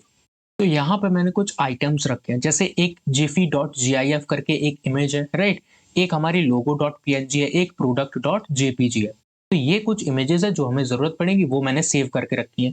और जो इसका सोर्स कोड है वो गिटअप पे मिल जाएगा, और गिटअप की लिंक डिस्क्रिप्शन में होगी। बस, तो हो गया काम खत्म। अब करते हैं स्टार्ट अपना हम लोग ये प्रोजेक्ट क्रिएट करना। इमेजेस वगैरह भी मिल जाएंगी, कोड वगैरह भी मिल जाएगा। तो अब स्टार्ट करते हैं सिंपल अपना यहाँ पे क्रिएट करना। सबसे पहले हमें क्या चाहिए, देखो, इसको इरेज करते हैं, देन देखते हैं। सबसे पहले तो हमें हमारी चाहिए बॉयलर प्लेट, वो की क्रिएट होगी हमारी एक्सक्लेमेशन मार्क से। और टाइटल में हम प्रोवाइड कर देंगे ई कॉमर्स वेबसाइट। तो यहाँ पे मैं लिख देता हूँ सिंपल ई कॉम वेबसाइट। तो हम लोग क्रिएट कर रहे हैं तो टाइटल दे दिया। अभी टाइटल दिखेगा कहाँ, तो उसके लिए हम ओपन कर सकते हैं लाइव प्रीव्यू के थ्रू, और जैसे ही ओपन करेंगे तो हमें ई कॉमर्स वेबसाइट दिख जाएगा। अब इसको यहाँ से कर देते हैं क्लोज, हमें परफेक्ट व्यू दिख रहा है, और इसको भी कर देते हैं हल्का सा छोटा। सबसे पहले हमें क्या चाहिए, एक हेडर क्रिएट करना है अपनी बॉडी के अंदर, क्योंकि बॉडी के अंदर तो वही कोड लिखते हैं हम लोग जो हमें शो कराना होता है। और जितने भी हम लोगों ने अपनी वीडियो में देखे थे टैग्स और एलिमेंट सीखे थे, उन सबका यहाँ पे प्रैक्टिस भी अच्छे से हो जाएगा। सबसे पहले हमें क्या चाहिए, हेडर। तो हेडर कैसे क्रिएट करते हैं वो भी हमें पता है। तो हेडर जैसे हमने क्रिएट किया, हेडर हमारा क्रिएट हो गया। और हेडर के अंदर अब हमें चाहिए सबसे पहले एक डिव, राइट, एक डिव क्रिएट करते हैं, और इस डिव के अंदर रखते हैं एक h1, और इस h1 के अंदर रखते हैं 30% ऑफ फॉर नो वन, कि हम किसी को डिस्काउंट नहीं देंगे। 30% ऑफ कर दिया फॉर नो वन, राइट। एक मिनट, एक काम करते हैं, इस h1 को हटा देते हैं और पैराग्राफ को क्रिएट करते हैं। तो ऑल्ट के थ्रू हम मल्टी कर्सर बनाएंगे यहाँ पे, और यहाँ पे लिख देंगे पैराग्राफ। तो हमारा p टैग के थ्रू हम लोग पैराग्राफ लिख देंगे। ये हो गया। देन इस डिव से बाहर आएंगे। अब हमें चाहिए हमारा नेव बार। तो नेव बार के लिए हम लोग यूज करते हैं अपने नेव टैग को, और इसके अंदर बनाएंगे। सबसे पहले हमें क्या चाहिए, एक डिव क्रिएट करते हैं, और इस डिव के अंदर हमें चाहिए एक इमेज। इमेज कौन सी, हमें अपनी लोगो लगानी है। तो इमेज में सोर्स में हम लोगो प्रोवाइड करेंगे, और सोर्स कौन सा, हम अपने पाथ का नाम देंगे जहाँ पे इमेज स्टोर है। तो इसी फोल्डर के अंदर logo.png है, तो सोर्स में हम दे देंगे logo.png। अब इतना बड़ा हो गया, हम क्या कर सकते हैं, इसको छोटा भी कर सकते हैं। तो एक एट्रीब्यूट होता है हमारा कौन सा, विड्थ नाम का, हमने अच्छे से बताया इसको। तो मैं विड्थ कर सकता हूँ इसकी 60 पिक्सल। ये हमारा लोगो छोटा हो गया। देन ऑल्ट में हम क्या करते हैं, एक ऐसा टेक्स्ट देते हैं जब भी हमारा लोगो लोड ना हो, तो वो ऑल्ट वाला टेक्स्ट यूजर को दिख जाना चाहिए। तो मैं यहाँ पे दिखा दूंगा उसको लोगो, जब भी उसका इंटरनेट डाउन हो, अगर इमेज लोड ना हो पाए तो उसको दिखा दो लोगो लिखा हुआ। ये हमारी इमेज क्रिएट हो गई यहाँ पे, राइट। और यहीं पे हम क्या रखते हैं, अपने वेबसाइट का नाम, जो भी नाम होगा वेबसाइट का या फिर टाइटल होगा वो भी रखते हैं। उसके लिए मैं एक h1 क्रिएट करता हूं, और lc, अब ये lc है, अब इसको हमें क्रिएट करना है एक ई कॉमर्स वेबसाइट में, मतलब कि कन्वर्ट करना है। वैसे तो लर्न कोडिंग है, लेकिन हम यहाँ पे कर सकते हैं कुछ मिलता हुआ नाम, लूट कार्ड। बिल्कुल, तो यहाँ पर मैं लिख दूंगा लूट कार्ड। ये हमारी वेबसाइट का नाम हो गया। यानी कि जब भी हमें डोमेन चाहिए होगा तो हम लूट कार्ड नाम से एक डोमेन ले सकते हैं। तो ये हमारी वेबसाइट का नाम है जो मैंने लोगो के साथ अटैच कर दिया। अब इसी नेवबार के अंदर हम क्या करेंगे, और डिव के बाहर, हमें डिव के बाहर आना है। तो इस डिव के बाहर आते हैं, हमें चाहिए कुछ लिस्ट, जैसे कि हम रखेंगे होम, अबाउट, कॉन्टेक्ट अस, और यूजर का लॉग इन लॉग आउट या फिर साइन अप कर सकते हैं। तो यहाँ पे मैं क्रिएट करूंगा अपनी अनऑर्डर्ड लिस्ट। यूएल के थ्रू क्रिएट करते हैं, बिल्कुल करते हैं। तो अनऑर्डर्ड लिस्ट के लिए क्या करेंगे, एक एलआई क्रिएट करेंगे, और इसके अंदर हमें लिंक लगानी है। लिंक के लिए क्या करते हैं हम लोग, अपने एंकर टैग का यूज करते हैं। तो यहाँ पे मैं ए लिखूंगा, देन एंटर, ये हमारा एंकर टैग हो गया और इसका जो रेफरेंस है वो मैं एम्प्टी दे दूंगा कि अभी हमें कहीं भी इस लिंक के थ्रू जाना नहीं है या फिर रीडायरेक्ट नहीं करना है। और इसके अंदर मैं लिख दूंगा होम, ये जो सेक्शन है वो हमारा होम का है।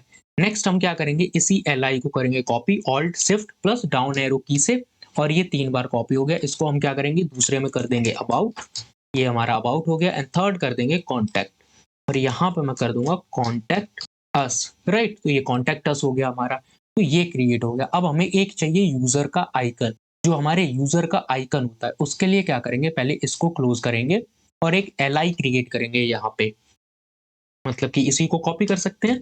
और यहाँ पे कॉन्टैक्ट अस की जगह हमें क्या चाहिए, एक आइकन चाहिए, यूजर का आइकन। उसको कहाँ से लाएंगे, क्रोम पे आते हैं सबसे पहले हम लोग, और यहाँ सर्च करते हैं फॉन्ट ऑसम, जो हमारी एक वेबसाइट है फॉन्ट ऑसम। इसके अंदर जब आएंगे, इस वेबसाइट को ओपन करेंगे, फर्स्ट वाली वेबसाइट, और यहाँ पे हम सर्च करेंगे सबसे पहले यूजर, आइकन्स के अंदर, आइकन्स के अंदर आएंगे और यहाँ पे सर्च करेंगे यूजर, तो हमें हमारे एक यूजर का आइकन मिल जाएगा। तो मैं इसी को कॉपी करूंगा, जैसे मैं इस पे क्लिक करूंगा तो मुझे एक मिलेगा एलिमेंट का टैग आई।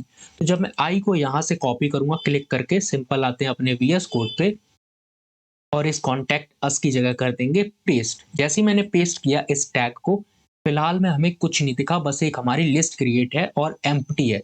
ये आइकन हमें क्यों नहीं दिखा, इसका एक रीजन है, क्योंकि हमने इसकी जो लिंक है वेबसाइट की वो ऐड नहीं की हुई है। तो उसके लिए फिर से हम क्रोम पे आएंगे और यहाँ सर्च करेंगे CDN.js। जैसे इस वेबसाइट पे आएंगे तो हमें चाहिए अपनी प्रीवियस वेबसाइट का नाम, दैट इज फॉन्ट ऑसम। जैसे सर्च करेंगे फॉन्ट ऑसम मिलेगा, यहाँ पे देखो, और इसके टैग को करेंगे कॉपी, कॉपी लिंक टैग हो गया कॉपीड। देन टाइटल के जस्ट नीचे हम इसको कर देंगे पेस्ट, ये हमारा पेस्ट हो गया। अब इसमें भी देखो एक लिंक टैग है, लिंक टैग में कुछ एट्रीब्यूट्स हैं, href है, rel है, एंड हमारी कुछ लिंक लगी हुई है, राइट। तो जैसे ही मैंने ये लिंक लगाई वैसे ही हमारा यूजर का जो आइकन है वो हमें शो हो गया, यहाँ पे दिखने लगा। परफेक्ट, इतना काम हमारा कंप्लीट हो गया नेव बार का, राइट। अब इस नेव बार से हम लोग बाहर आते हैं, हमें क्या चाहिए, कुछ और लिस्ट, जहां पे हम कैटेगरीज दिखाएंगे कि किस किस तरीके की कैटेगरीज को हम अपनी वेबसाइट में एडिट कर रखा है, जो आप परचेज कर सकते हो। तो यहाँ पे मैं अनऑर्डर्ड लिस्ट बनाऊंगा फिर से, और एल आई के अंदर एंकर टैग यानी कि लिंक लगानी है हमें, और इसका जो रेफरेंस है वो एम्प्टी। और सबसे पहले हमें दिखाना है मेन कैटेगरी, राइट। ये हमारी मेन की कैटेगरी हो गई। सेकंड हमारी वीमन की कैटेगरी होगी, तो मैं यहाँ पे लगा दूंगा वीमन, ये हमारी वुमन की कैटेगरीज हो गई, राइट। तो जैसे ही हम इन पे क्लिक करेंगे तो अपनी वुमन वाली पेज पे पहुंच जाएंगे। देन हम क्या करेंगे, यहाँ पे आ जाएंगे नेक्स्ट लिंक, और यहाँ पे रखेंगे नेक्स्ट अपना चिल्ड्रन, चाइल्ड वाला जो भी सेक्शन है इसमें चिल्ड्रन के प्रोडक्ट्स मिलेंगे। नेक्स्ट हमारा होने वाला है स्पोर्ट्स, स्पोर्ट्स की कैटेगरीज भी अवेलेबल हैं। और एक और लास्ट कर देते हैं यहाँ पे, स्पोर्ट्स के अलावा इलेक्ट्रॉनिक्स, मतलब कि 5 आइटम्स हम लोगों ने यहाँ पे ऐड कर लिया, राइट। तो इलेक्ट्रॉनिक्स भी हमने ऐड कर दिया। तो ये क्या है, कैटेगरीज वाइज है। अब हेडर का काम हमारा हो चुका है कंप्लीट। हेडर में हमने रखा क्या है, सबसे पहले एक डिव रखी है और इस डिव के अंदर एक पैराग्राफ है। देन एक नेव बार है, यहाँ पे हमारा नेव बार है जिसके अंदर एक लोगो है, एक हमारी हेडर है यानी हेडिंग है जो वेबसाइट का नाम है वो है, और उसके बाद एक अनऑर्डर्ड लिस्ट है नेव बार के अंदर, जहाँ पे home, about, contact and user का आइकन है। नेक्स्ट हमने क्या किया, फिर से इसी हेडर के अंदर एक अनऑर्डर्ड लिस्ट लगाई है और उसके अंदर कुछ कैटेगरीज हमने रखी। ये हमारा हेडर का काम कंप्लीट हो गया। जब इनको स्टाइल करेंगे तो वो और अच्छी दिखेंगी, लेकिन फिलहाल में जैसा दिख रहा है वैसा छोड़ते हैं। अब हेडर से बाहर आते हैं, सबसे पहले एक टैग का यूज करते हैं, दैट इज मेन टैग। और इसके अंदर हमें क्या चाहिए, सबसे पहले एक इमेज चाहिए, वो हमारी मेन इमेज होगी, राइट। तो यहाँ पे मैं ऐड करता हूँ उसको इमेज, और सोर्स में हम क्या देंगे, अपनी इमेज का सोर्स, और वो क्या है, gp.gif, यानी यहाँ पे मैं कर दूंगा gif. ये हमारी इमेज ऐड हो गई, राइट। इसका साइज थोड़ा सा बड़ा छोटा है तो हम इसको ऐसा ही रहने देते हैं। तो परफेक्ट, ये हमारी GIF है तो सही से चल रही है। देन हमें क्या ऐड करना है, यहाँ पे ऐड करना है एक पैराग्राफ, दूसरा एक बटन और एक सर्च आइकन, राइट। तो वो भी करना है। उसको हम क्या करेंगे, सिंपल एक डिव के अंदर रखते हैं इन सबको। एक हमें चाहिए पैराग्राफ, पैराग्राफ में मैं कुछ रखूंगा रैंडम वर्ड्स जिसको मैं जनरेट करूंगा लॉरम 30 से या 20। जैसे मैं लॉरम 20 लिखूंगा, इसका मतलब क्या है, 20 वर्ड्स का एक रैंडम पैराग्राफ मुझे मिल जाएगा। एंटर प्रेस करेंगे तो मुझे 20 वर्ड्स का पैराग्राफ मिल गया। देन इस पैराग्राफ से बाहर आके हमें क्या चाहिए, एक बटन चाहिए, राइट। और उस बटन को क्रिएट करेंगे हम लोग यहाँ से बटन, और इसके अंदर लिख देंगे बाय ऑल, यानी जिसे जितने भी प्रोडक्ट्स खरीदने हैं, यानी जिसे जितने भी प्रोडक्ट्स खरीदने हैं वो इस पेज पे जाके खरीद सकता है। तो यहाँ पे एक बटन क्रिएट हुई और एक हमारा पैराग्राफ आ गया, राइट। नेक्स्ट हमें क्या चाहिए, हमें चाहिए हमारा एक सर्च आइकन और सर्च करने के लिए जगह। तो सर्च करने के लिए सिंपल हम क्या करेंगे, एक इनपुट टैग लिखेंगे, यहाँ पे लिखते हैं इनपुट टैग, और इसका जो टाइप है वो हटा देते हैं, यहाँ पे कर देते हैं सर्च, परफेक्ट। और जो प्लेस होल्डर है उसे भी कर दो यहाँ पे सर्च, यहाँ पे मैं कर देता हूँ सर्च। ये हो गया कंप्लीट, यानी यहाँ पे हम क्या कर सकते हैं, सर्च कर सकते हैं। तो बाय ऑल सर्च, अब सर्च तो कर दिया, यानी यहाँ पे मैंने टेक्स्ट लिख दिया, लेकिन एंटर भी तो करना होगा कि कहाँ पे हम एंटर करें तब ये जाके सर्च होगा। उसके लिए हम क्या करेंगे, एक सर्च का आइकन लेके आएंगे, राइट। सर्च का आइकन लाने के लिए हम लोग लेबल का यूज करेंगे, लेबल भी हम लोगों ने पढ़ा हुआ है। तो लेबल फॉर यहाँ पे कर देंगे आइकन, बिल्कुल सर्च आइकन है हमारा, तो सर्च आइकन पूरा लिख देते हैं, यहाँ पे करते हैं सर्च आइकन। अब ये आइकन आएगा कहाँ से, फॉन्ट ऑसम वेबसाइट से। तो यहाँ पे चलते हैं क्रोम पे, फॉन्ट ऑसम वेबसाइट पे आके सिंपल सर्च करते हैं यहाँ पे कि हमें चाहिए सर्च आइकन, परफेक्ट। तो सर्च आइकन सर्च करते हैं तो हमें मिल जाएगा, और कोई सा भी एक आइकन उठा लो जो फ्री है, फ्री मटेरियल उठाओ ना कि पेड। तो यहाँ से मैं फ्री मटेरियल कॉपी करता हूँ, सिंपल कॉपीड एंड पेस्ट कर देंगे इस लेबल के अंदर। अब देखते हैं, जैसे मैंने लेबल लगाया वैसे ही हमारा एक सर्च का आइकन आ गया, राइट। हम क्या कर सकते हैं, इसको लेबल की जगह सिंपल एक बटन के अंदर भी रख सकते हैं। तो मैं यहाँ पे लेबल हटा दूंगा, इसको एक बटन के अंदर रखते हैं इस आई टैग को। तो इसको मैं करता हूँ कंट्रोल एक्स एंड यहाँ पे क्रिएट करते हैं एक बटन एंड पेस्ट। तो सर्च की हमारी एक बटन भी क्रिएट हो गई, हमारा सर्च का इनपुट भी हो गया और बाय ऑल का बटन भी हो गया, यानी कि जो मेन टैग है ये वाला, इसके अंदर का कंप्लीट काम हो चुका है हमारा। देन स्टाइलिंग करेंगे तो हम क्या करेंगे, इस पैराग्राफ को इस इमेज के ऊपर लाएंगे, सर्च को भी लाएंगे, बटन को भी लाएंगे और आइकन को भी लेके आएंगे। ये काम कंप्लीट हो गया। अब हमें क्या चाहिए, एक हमारा नेक्स्ट सेक्शन, अब हमें क्या चाहिए, एक हमारा नेक्स्ट सेक्शन जिसके अंदर प्रोडक्ट्स होंगे, वो भी 4 प्रोडक्ट्स हम लोग रखेंगे।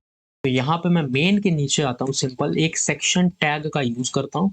सेक्शन टैग के अंदर होगा क्या, सबसे पहले होगा एक H1, इसके अंदर मैं लिखूंगा सिंपल फीचर्ड प्रोडक्ट्स, बिल्कुल फीचर्ड वर्ड सही रहेगा ना, फीचर्ड लिखते हैं, फीचर्ड प्रोडक्ट्स, यानी जो भी प्रोडक्ट्स हमारे वेबसाइट के फीचर्ड है वो यहाँ पे शो होंगे। देन मैं क्या करूंगा, इस H1 से नीचे एक डिव क्रिएट करूंगा और इसके अंदर फिर से एक डिव क्रिएट करूंगा, यानी एक डिव और इसके अंदर फिर से डिव। और इस डिव के अंदर हम क्या रखेंगे, देखो अभी जो भी HTML में लिख रहा हूँ उसके अंदर ना ही क्लासेस ऐड कर रहा हूँ ना ही आईडीज ऐड कर रहा हूँ। ये हम लोग काम तब करेंगे जब CSS में पढ़ेंगे क्लासेस क्या होती हैं, आईडीज क्या होती हैं, इनमें डिफरेंस क्या होता है, तो हम फिर से इस फाइल में थोड़े बहुत चेंजेस करेंगे। लेकिन फिलहाल में जैसा मैं कर रहा हूँ वैसा ही करो। डिव यहाँ पे क्रिएट की।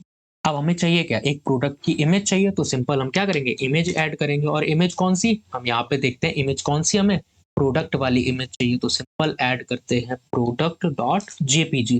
जैसे ही ऐड करते हैं तो देखो काफी बड़ी इमेज ऐड हो गई, तो इसको मैं विड्थ प्रोवाइड कर दूंगा एक छोटी सी, परफेक्ट। तो यहाँ पे इसको विड्थ दे दो 200 पिक्सल। जैसे मैंने 200 पिक्सल की विड्थ दी तो ये इमेज इतनी छोटी आ गई, राइट। जैसे मैं इसको बड़ा करता हूँ तो देखो फीचर्ड प्रोडक्ट में एक इमेज आ गई। नेक्स्ट हमें क्या चाहिए, इस इमेज का एक थोड़ा सा डिस्क्रिप्शन चाहिए, यानी जो प्रोडक्ट है हमारा उसका डिस्क्रिप्शन होना चाहिए और इस प्रोडक्ट का प्राइस होना चाहिए।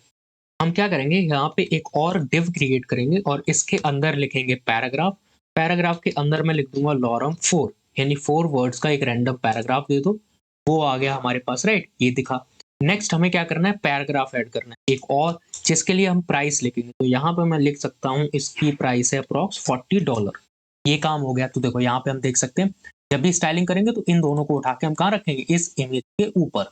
ये काम हो गया। लेकिन ऐसे ही हमें 4 प्रोडक्ट चाहिए, तो हम क्या करेंगे, सेम इसी डिव को कॉपी करेंगे और इसी डिव के अंदर इसको 3 बार और पेस्ट कर देंगे। यहाँ पे कॉपी करो इसको, सिंपल ऑल्ट प्लस शिफ्ट और डाउन एरो की से 4 बार मैंने इसको कॉपी किया। तो यहाँ पे देखो एक प्रोडक्ट ये है, दूसरा यहाँ पे आ गया एंड थर्ड ये हो गया और फोर्थ ये हो गया, राइट। इनके मैं प्राइसेस वगैरह चेंज कर सकता हूँ, लेकिन फिलहाल में इमेज सेम रखते हैं और प्राइसेस भी सेम रखते हैं, यानी कि हमारा यहाँ तक का काम जो है वो कंप्लीट हो गया। जो कैटेगरी फीचर्ड प्रोडक्ट थे वो हम लोगों ने ऐड कर लिए, बाद में इमेज चेंज कर सकते हैं या फिर पैराग्राफ और प्राइसेस चेंज कर सकते हैं, फिलहाल ऐसा ही रहने देते हैं। अब हमें क्रिएट करना है अपना एक कॉन्टैक्ट का पेज। तो इस सेक्शन के नीचे आएंगे हम लोग, यहाँ पे सिंपल एक और सेक्शन क्रिएट करेंगे। ये सेक्शन टैग है क्या, बस डिफाइन करता है कि हम एक सेक्शन को क्रिएट कर रहे हैं, बस उतनी जगह मेरे को अलोकेट कर दो। तो जैसे मैं सेक्शन यहाँ पे क्रिएट करूंगा, इसके अंदर हमें क्रिएट करना है अपने कॉन्टैक्ट का पेज। सिंपल हमें क्या चाहिए, सबसे पहले तो एक हेडिंग चाहिए, तो H1 लिख देते हैं और उसके अंदर लिख देते हैं कॉन्टैक्ट पेज, या फिर कॉन्टैक्ट अस रहने देते हैं, अच्छा लगेगा। तो कॉन्टैक्ट अस मैंने हेडिंग क्रिएट की, राइट। और इनको डिफरेंशिएट करने के लिए मैं क्या कर सकता हूँ, यहाँ पे एक और HR लगा सकता हूँ, हॉरिजॉन्टल लाइन। तो यहाँ क्या करूंगा, मेन के नीचे एक HR लगाऊंगा, यानी हॉरिजॉन्टल लाइन। तो देखना, जैसे मैं मेन के नीचे आऊंगा, यानी प्रोडक्ट पेज के ऊपर, तो देखो एक HR हॉरिजॉन्टल लाइन हमें यहाँ पे मिल गई। सेम हम क्या कर सकते हैं, इस सेक्शन के नीचे भी लगा सकते हैं। तो ये सेक्शन जो है, इसके नीचे भी एक HR लगा दो, ये भी हमारी हॉरिजॉन्टल लाइन प्रोवाइड करेगी। यहाँ पे हुआ, देन यहाँ पे भी हमें मिलनी चाहिए। परफेक्ट, ये रही हमारी HR लाइन। नेक्स्ट हम क्या कर सकते हैं, सेम HR लाइन को अपने नेव बार या फिर हेडर के नीचे भी लगा सकते हैं। तो यहाँ पे मैं लगाता हूँ HR, ये भी हमारी लग गई। बाद में हम इनको हटा देंगे जब स्टाइलिंग करेंगे, लेकिन फिलहाल में डिफरेंशिएट करने के लिए मैंने यहाँ पे लगा दिया। एक सेक्शन हमारा ये वाला हो गया, एक सेक्शन मेन हो गया, एक सेक्शन प्रोडक्ट वाला हो गया, एंड जो नेक्स्ट सेक्शन है वो हमारा कॉन्टैक्ट। अब आते हैं अपने कॉन्टैक्ट का कोड लिखने। सिंपल, सबसे पहले हमें क्या चाहिए, कॉन्टैक्ट के अंदर एक डिव के अंदर रखते हैं, राइट। तो यहाँ पर मैं क्रिएट करता हूँ एक डिव, और इसके अंदर सबसे पहले हमें चाहिए इनपुट।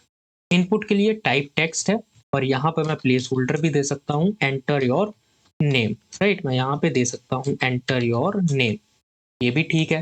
देन मैं क्या कर सकता हूँ, एक लेबल लगा सकता हूँ। लेबल क्या करता है, आइडेंटिफाई कराता है जो इनपुट का हमारा टैग है उसको। सिंपल मैं लेबल लगाऊंगा, फॉर हमारा हो सकता है नेम, एंड यहाँ पे कर सकता हूँ नेम, राइट, कि अपना जो नेम है वो यहाँ पे पेस्ट करो। देखते हैं हमारा इनपुट आ गया, बिल्कुल आ गया। नेक्स्ट हमें क्या चाहिए, ईमेल, यूजर से ईमेल चाहिए। तो इसी को मैं कॉपी करता हूँ, लेबल और इनपुट दोनों को, और नेम मैं यहाँ पे कर सकता हूँ ईमेल। नेम की जगह जहां पे भी नेम लिखा हुआ है वहां पे ईमेल करो। तो मल्टी कर्सर का यूज करते हैं, सिंपल। तो मल्टी कर्सर का यूज करते हैं, एक नेम ये है, ऑल्ट, देन ये नेम, और यहाँ पे एंटर योर नेम, एंड यहाँ पे टेक्स्ट को भी हटा देते हैं। तो 4 बार है तो प्रेस करते हैं, और यहाँ पे लिख देते हैं ईमेल, एंटर योर ईमेल, और जो टाइप है वो भी ईमेल होना चाहिए। यहाँ पे हो गया। देन लेबल देखते हैं क्यों नहीं लगा इसका, लग गया है लेबल, यहाँ पे ईमेल आ गया है, परफेक्ट। नेक्स्ट हमें क्या चाहिए, यूजर से फीडबैक, यानी कि यूजर कांटेक्ट कर रहा है, कुछ अपना फीडबैक दो। कांटेक्ट तुम कर क्यों रहे हो, यानी जो समरी है थोड़ी बहुत वो प्रोवाइड करो। तो उसके लिए हम क्या कर सकते हैं, यहाँ पे अपना टेक्स्ट एरिया डिफाइन कर सकते हैं। नेम मैं कर सकता हूँ यहाँ पे फीडबैक, परफेक्ट। और जो यहाँ पे वो है आईडी, उसे हटा देते हैं, क्योंकि आईडी का यहाँ पे फिलहाल कोई काम नहीं है। सबसे पहले मैं इसको रोज डिफाइन कर सकता हूँ। जो रोज हैं वो होनी चाहिए तुम्हारे पास अप्रॉक्स 4 या 5, मैं दे सकता हूँ इसको। 5 रोज होनी चाहिए, और कॉलम इसको प्रोवाइड कर दो अप्रॉक्स 15। तो यहाँ पे 15 कॉलम दे दो। तो देखो हमारा ये फीडबैक फॉर्म भी आ गया, राइट, यहाँ पे। तो फीडबैक भी हम देख सकते हैं। अभी यहाँ पे कुछ नहीं लिखा, तो मैं यहाँ पे लिख दूंगा फीडबैक, परफेक्ट। तो इसके अंदर फीडबैक भी लिखा आ जाएगा, ये देखो फीडबैक अच्छे से लिखा आ गया। देन यूजर क्या कर सकता है, फीडबैक प्रोवाइड करा सकता है। नेक्स्ट हमें क्या चाहिए, जब भी यूजर इस फॉर्म को फिल कर ले उसके बाद सबमिट करो। तो देन हमें क्या चाहिए, एक बटन चाहिए। तो मैं बटन क्रिएट करता हूँ, और उसके अंदर लिख दूंगा सबमिट। देन इसका जो टाइप है उसे भी चेंज करो, टाइप है वो कर दो सबमिट, राइट। तो यहाँ पे टाइप भी सबमिट कर दो इस बटन का। तो ये हमारा काम हो चुका कॉन्टैक्ट का कंप्लीट। तो हम क्या करते हैं, इस सेक्शन के अंदर भी एक HR प्रोवाइड कर देते हैं, दैट इज हॉरिजॉन्टल लाइन हमारी, वो भी क्रिएट हो जाएगी अभी, राइट। तो ये काम हो गया। अब हमें क्या चाहिए, कॉन्टैक्ट वाला पेज हो गया। अब हमें लास्ट अपना फुटर क्रिएट करना है। तो फुटर के लिए सिंपल हमारा फुटर टैग होता है। फुटर के अंदर अब हमें क्या चाहिए, कुछ लिंक्स चाहिए। लिंक्स के लिए हम क्या करेंगे, अपनी अनऑर्डर्ड लिस्ट को प्रिपेयर करेंगे। तो यूएल, और यूएल के अंदर हमें चाहिए कुछ लिस्ट क्रिएट करते हैं, और इसके अंदर लिंक्स लगानी है। तो उसके लिए हम कर सकते हैं अपना anchor tag use, then hashtag. और हमें क्या लिखना है, सबसे पहले लिखना है हेल्प सेंटर, कि कुछ भी हेल्प सेंटर देखने हैं कितने हैं इसके, तो वो भी देख सकते हो हेल्प सेंटर। देन हमें क्या करना है, एक और यहाँ पे लगानी है। तो उसके अंदर हम क्या कर सकते हैं, रिटर्न्स, कि किस तरीके से हमारी रिटर्न पॉलिसी है वो भी देख सकते हो। तो हम देख सकते हैं यहाँ पे, राइट। नेक्स्ट हमें क्या चाहिए, एक और लिंक लगानी है। तो उसमें हम प्रोवाइड करा सकते हैं यूजर को वारंटी, कि कैसे वारंटी क्लेम करनी है वो भी यहाँ पे देख सकते हो। तो अच्छे से मैं वारंटी लिख देता हूँ यहाँ पे, परफेक्ट। नेक्स्ट हमें एक और लिंक चाहिए, तो देखते हैं कौन सी लिंक है, FAQs। तो हमें यहाँ पे ऐड करना है FAQs। जो हमारे फ्रीक्वेंटली आस्क्ड क्वेश्चंस होते हैं उनको भी यहाँ पे ऐड करना है। तो ये कुछ 4 लिंक्स होगी, कुछ और ऐड कर देते हैं नीड के अकॉर्डिंग। जैसे हमारी प्राइवेसी पॉलिसी है, उसे भी चेक कर सकते हो, राइट? तो यहाँ पे मैं लिख देता हूँ प्राइवेसी पॉलिसी। नेक्स्ट, किस तरीके से ऑर्डर को ट्रैक कर सकते हो, या फिर एक और लिंक लगा देते हैं कॉन्टैक्ट अस। फॉर्म है वो तो ठीक है, लेकिन जब भी इस पे क्लिक करो तो कॉन्टैक्ट अस वाले पेज पे पहुंच तो कॉन्टैक्ट अस वाले पेज पे पहुंच जाओ। तो यहाँ पे मैं लिख देता हूँ कॉन्टैक्ट अस। देन क्या चाहिए, एक और यहाँ पे लिंक लगाते हैं कि किस तरीके से अपने ऑर्डर को ट्रैक कर सकते हो। तो यहाँ पे मैं लिखता हूँ ट्रैक योर ऑर्डर, राइट? कि ऑर्डर को कैसे ट्रैक कर सकते हो वो यहाँ पे देख लो, कि ऑर्डर को ट्रैक करना है, कौन सा ऑर्डर है, वो सब यहाँ पे देख लो, राइट? ट्रैक योर ऑर्डर हो गया। देन हमें क्या चाहिए, अपने कुछ आइकन्स चाहिए, लोगो।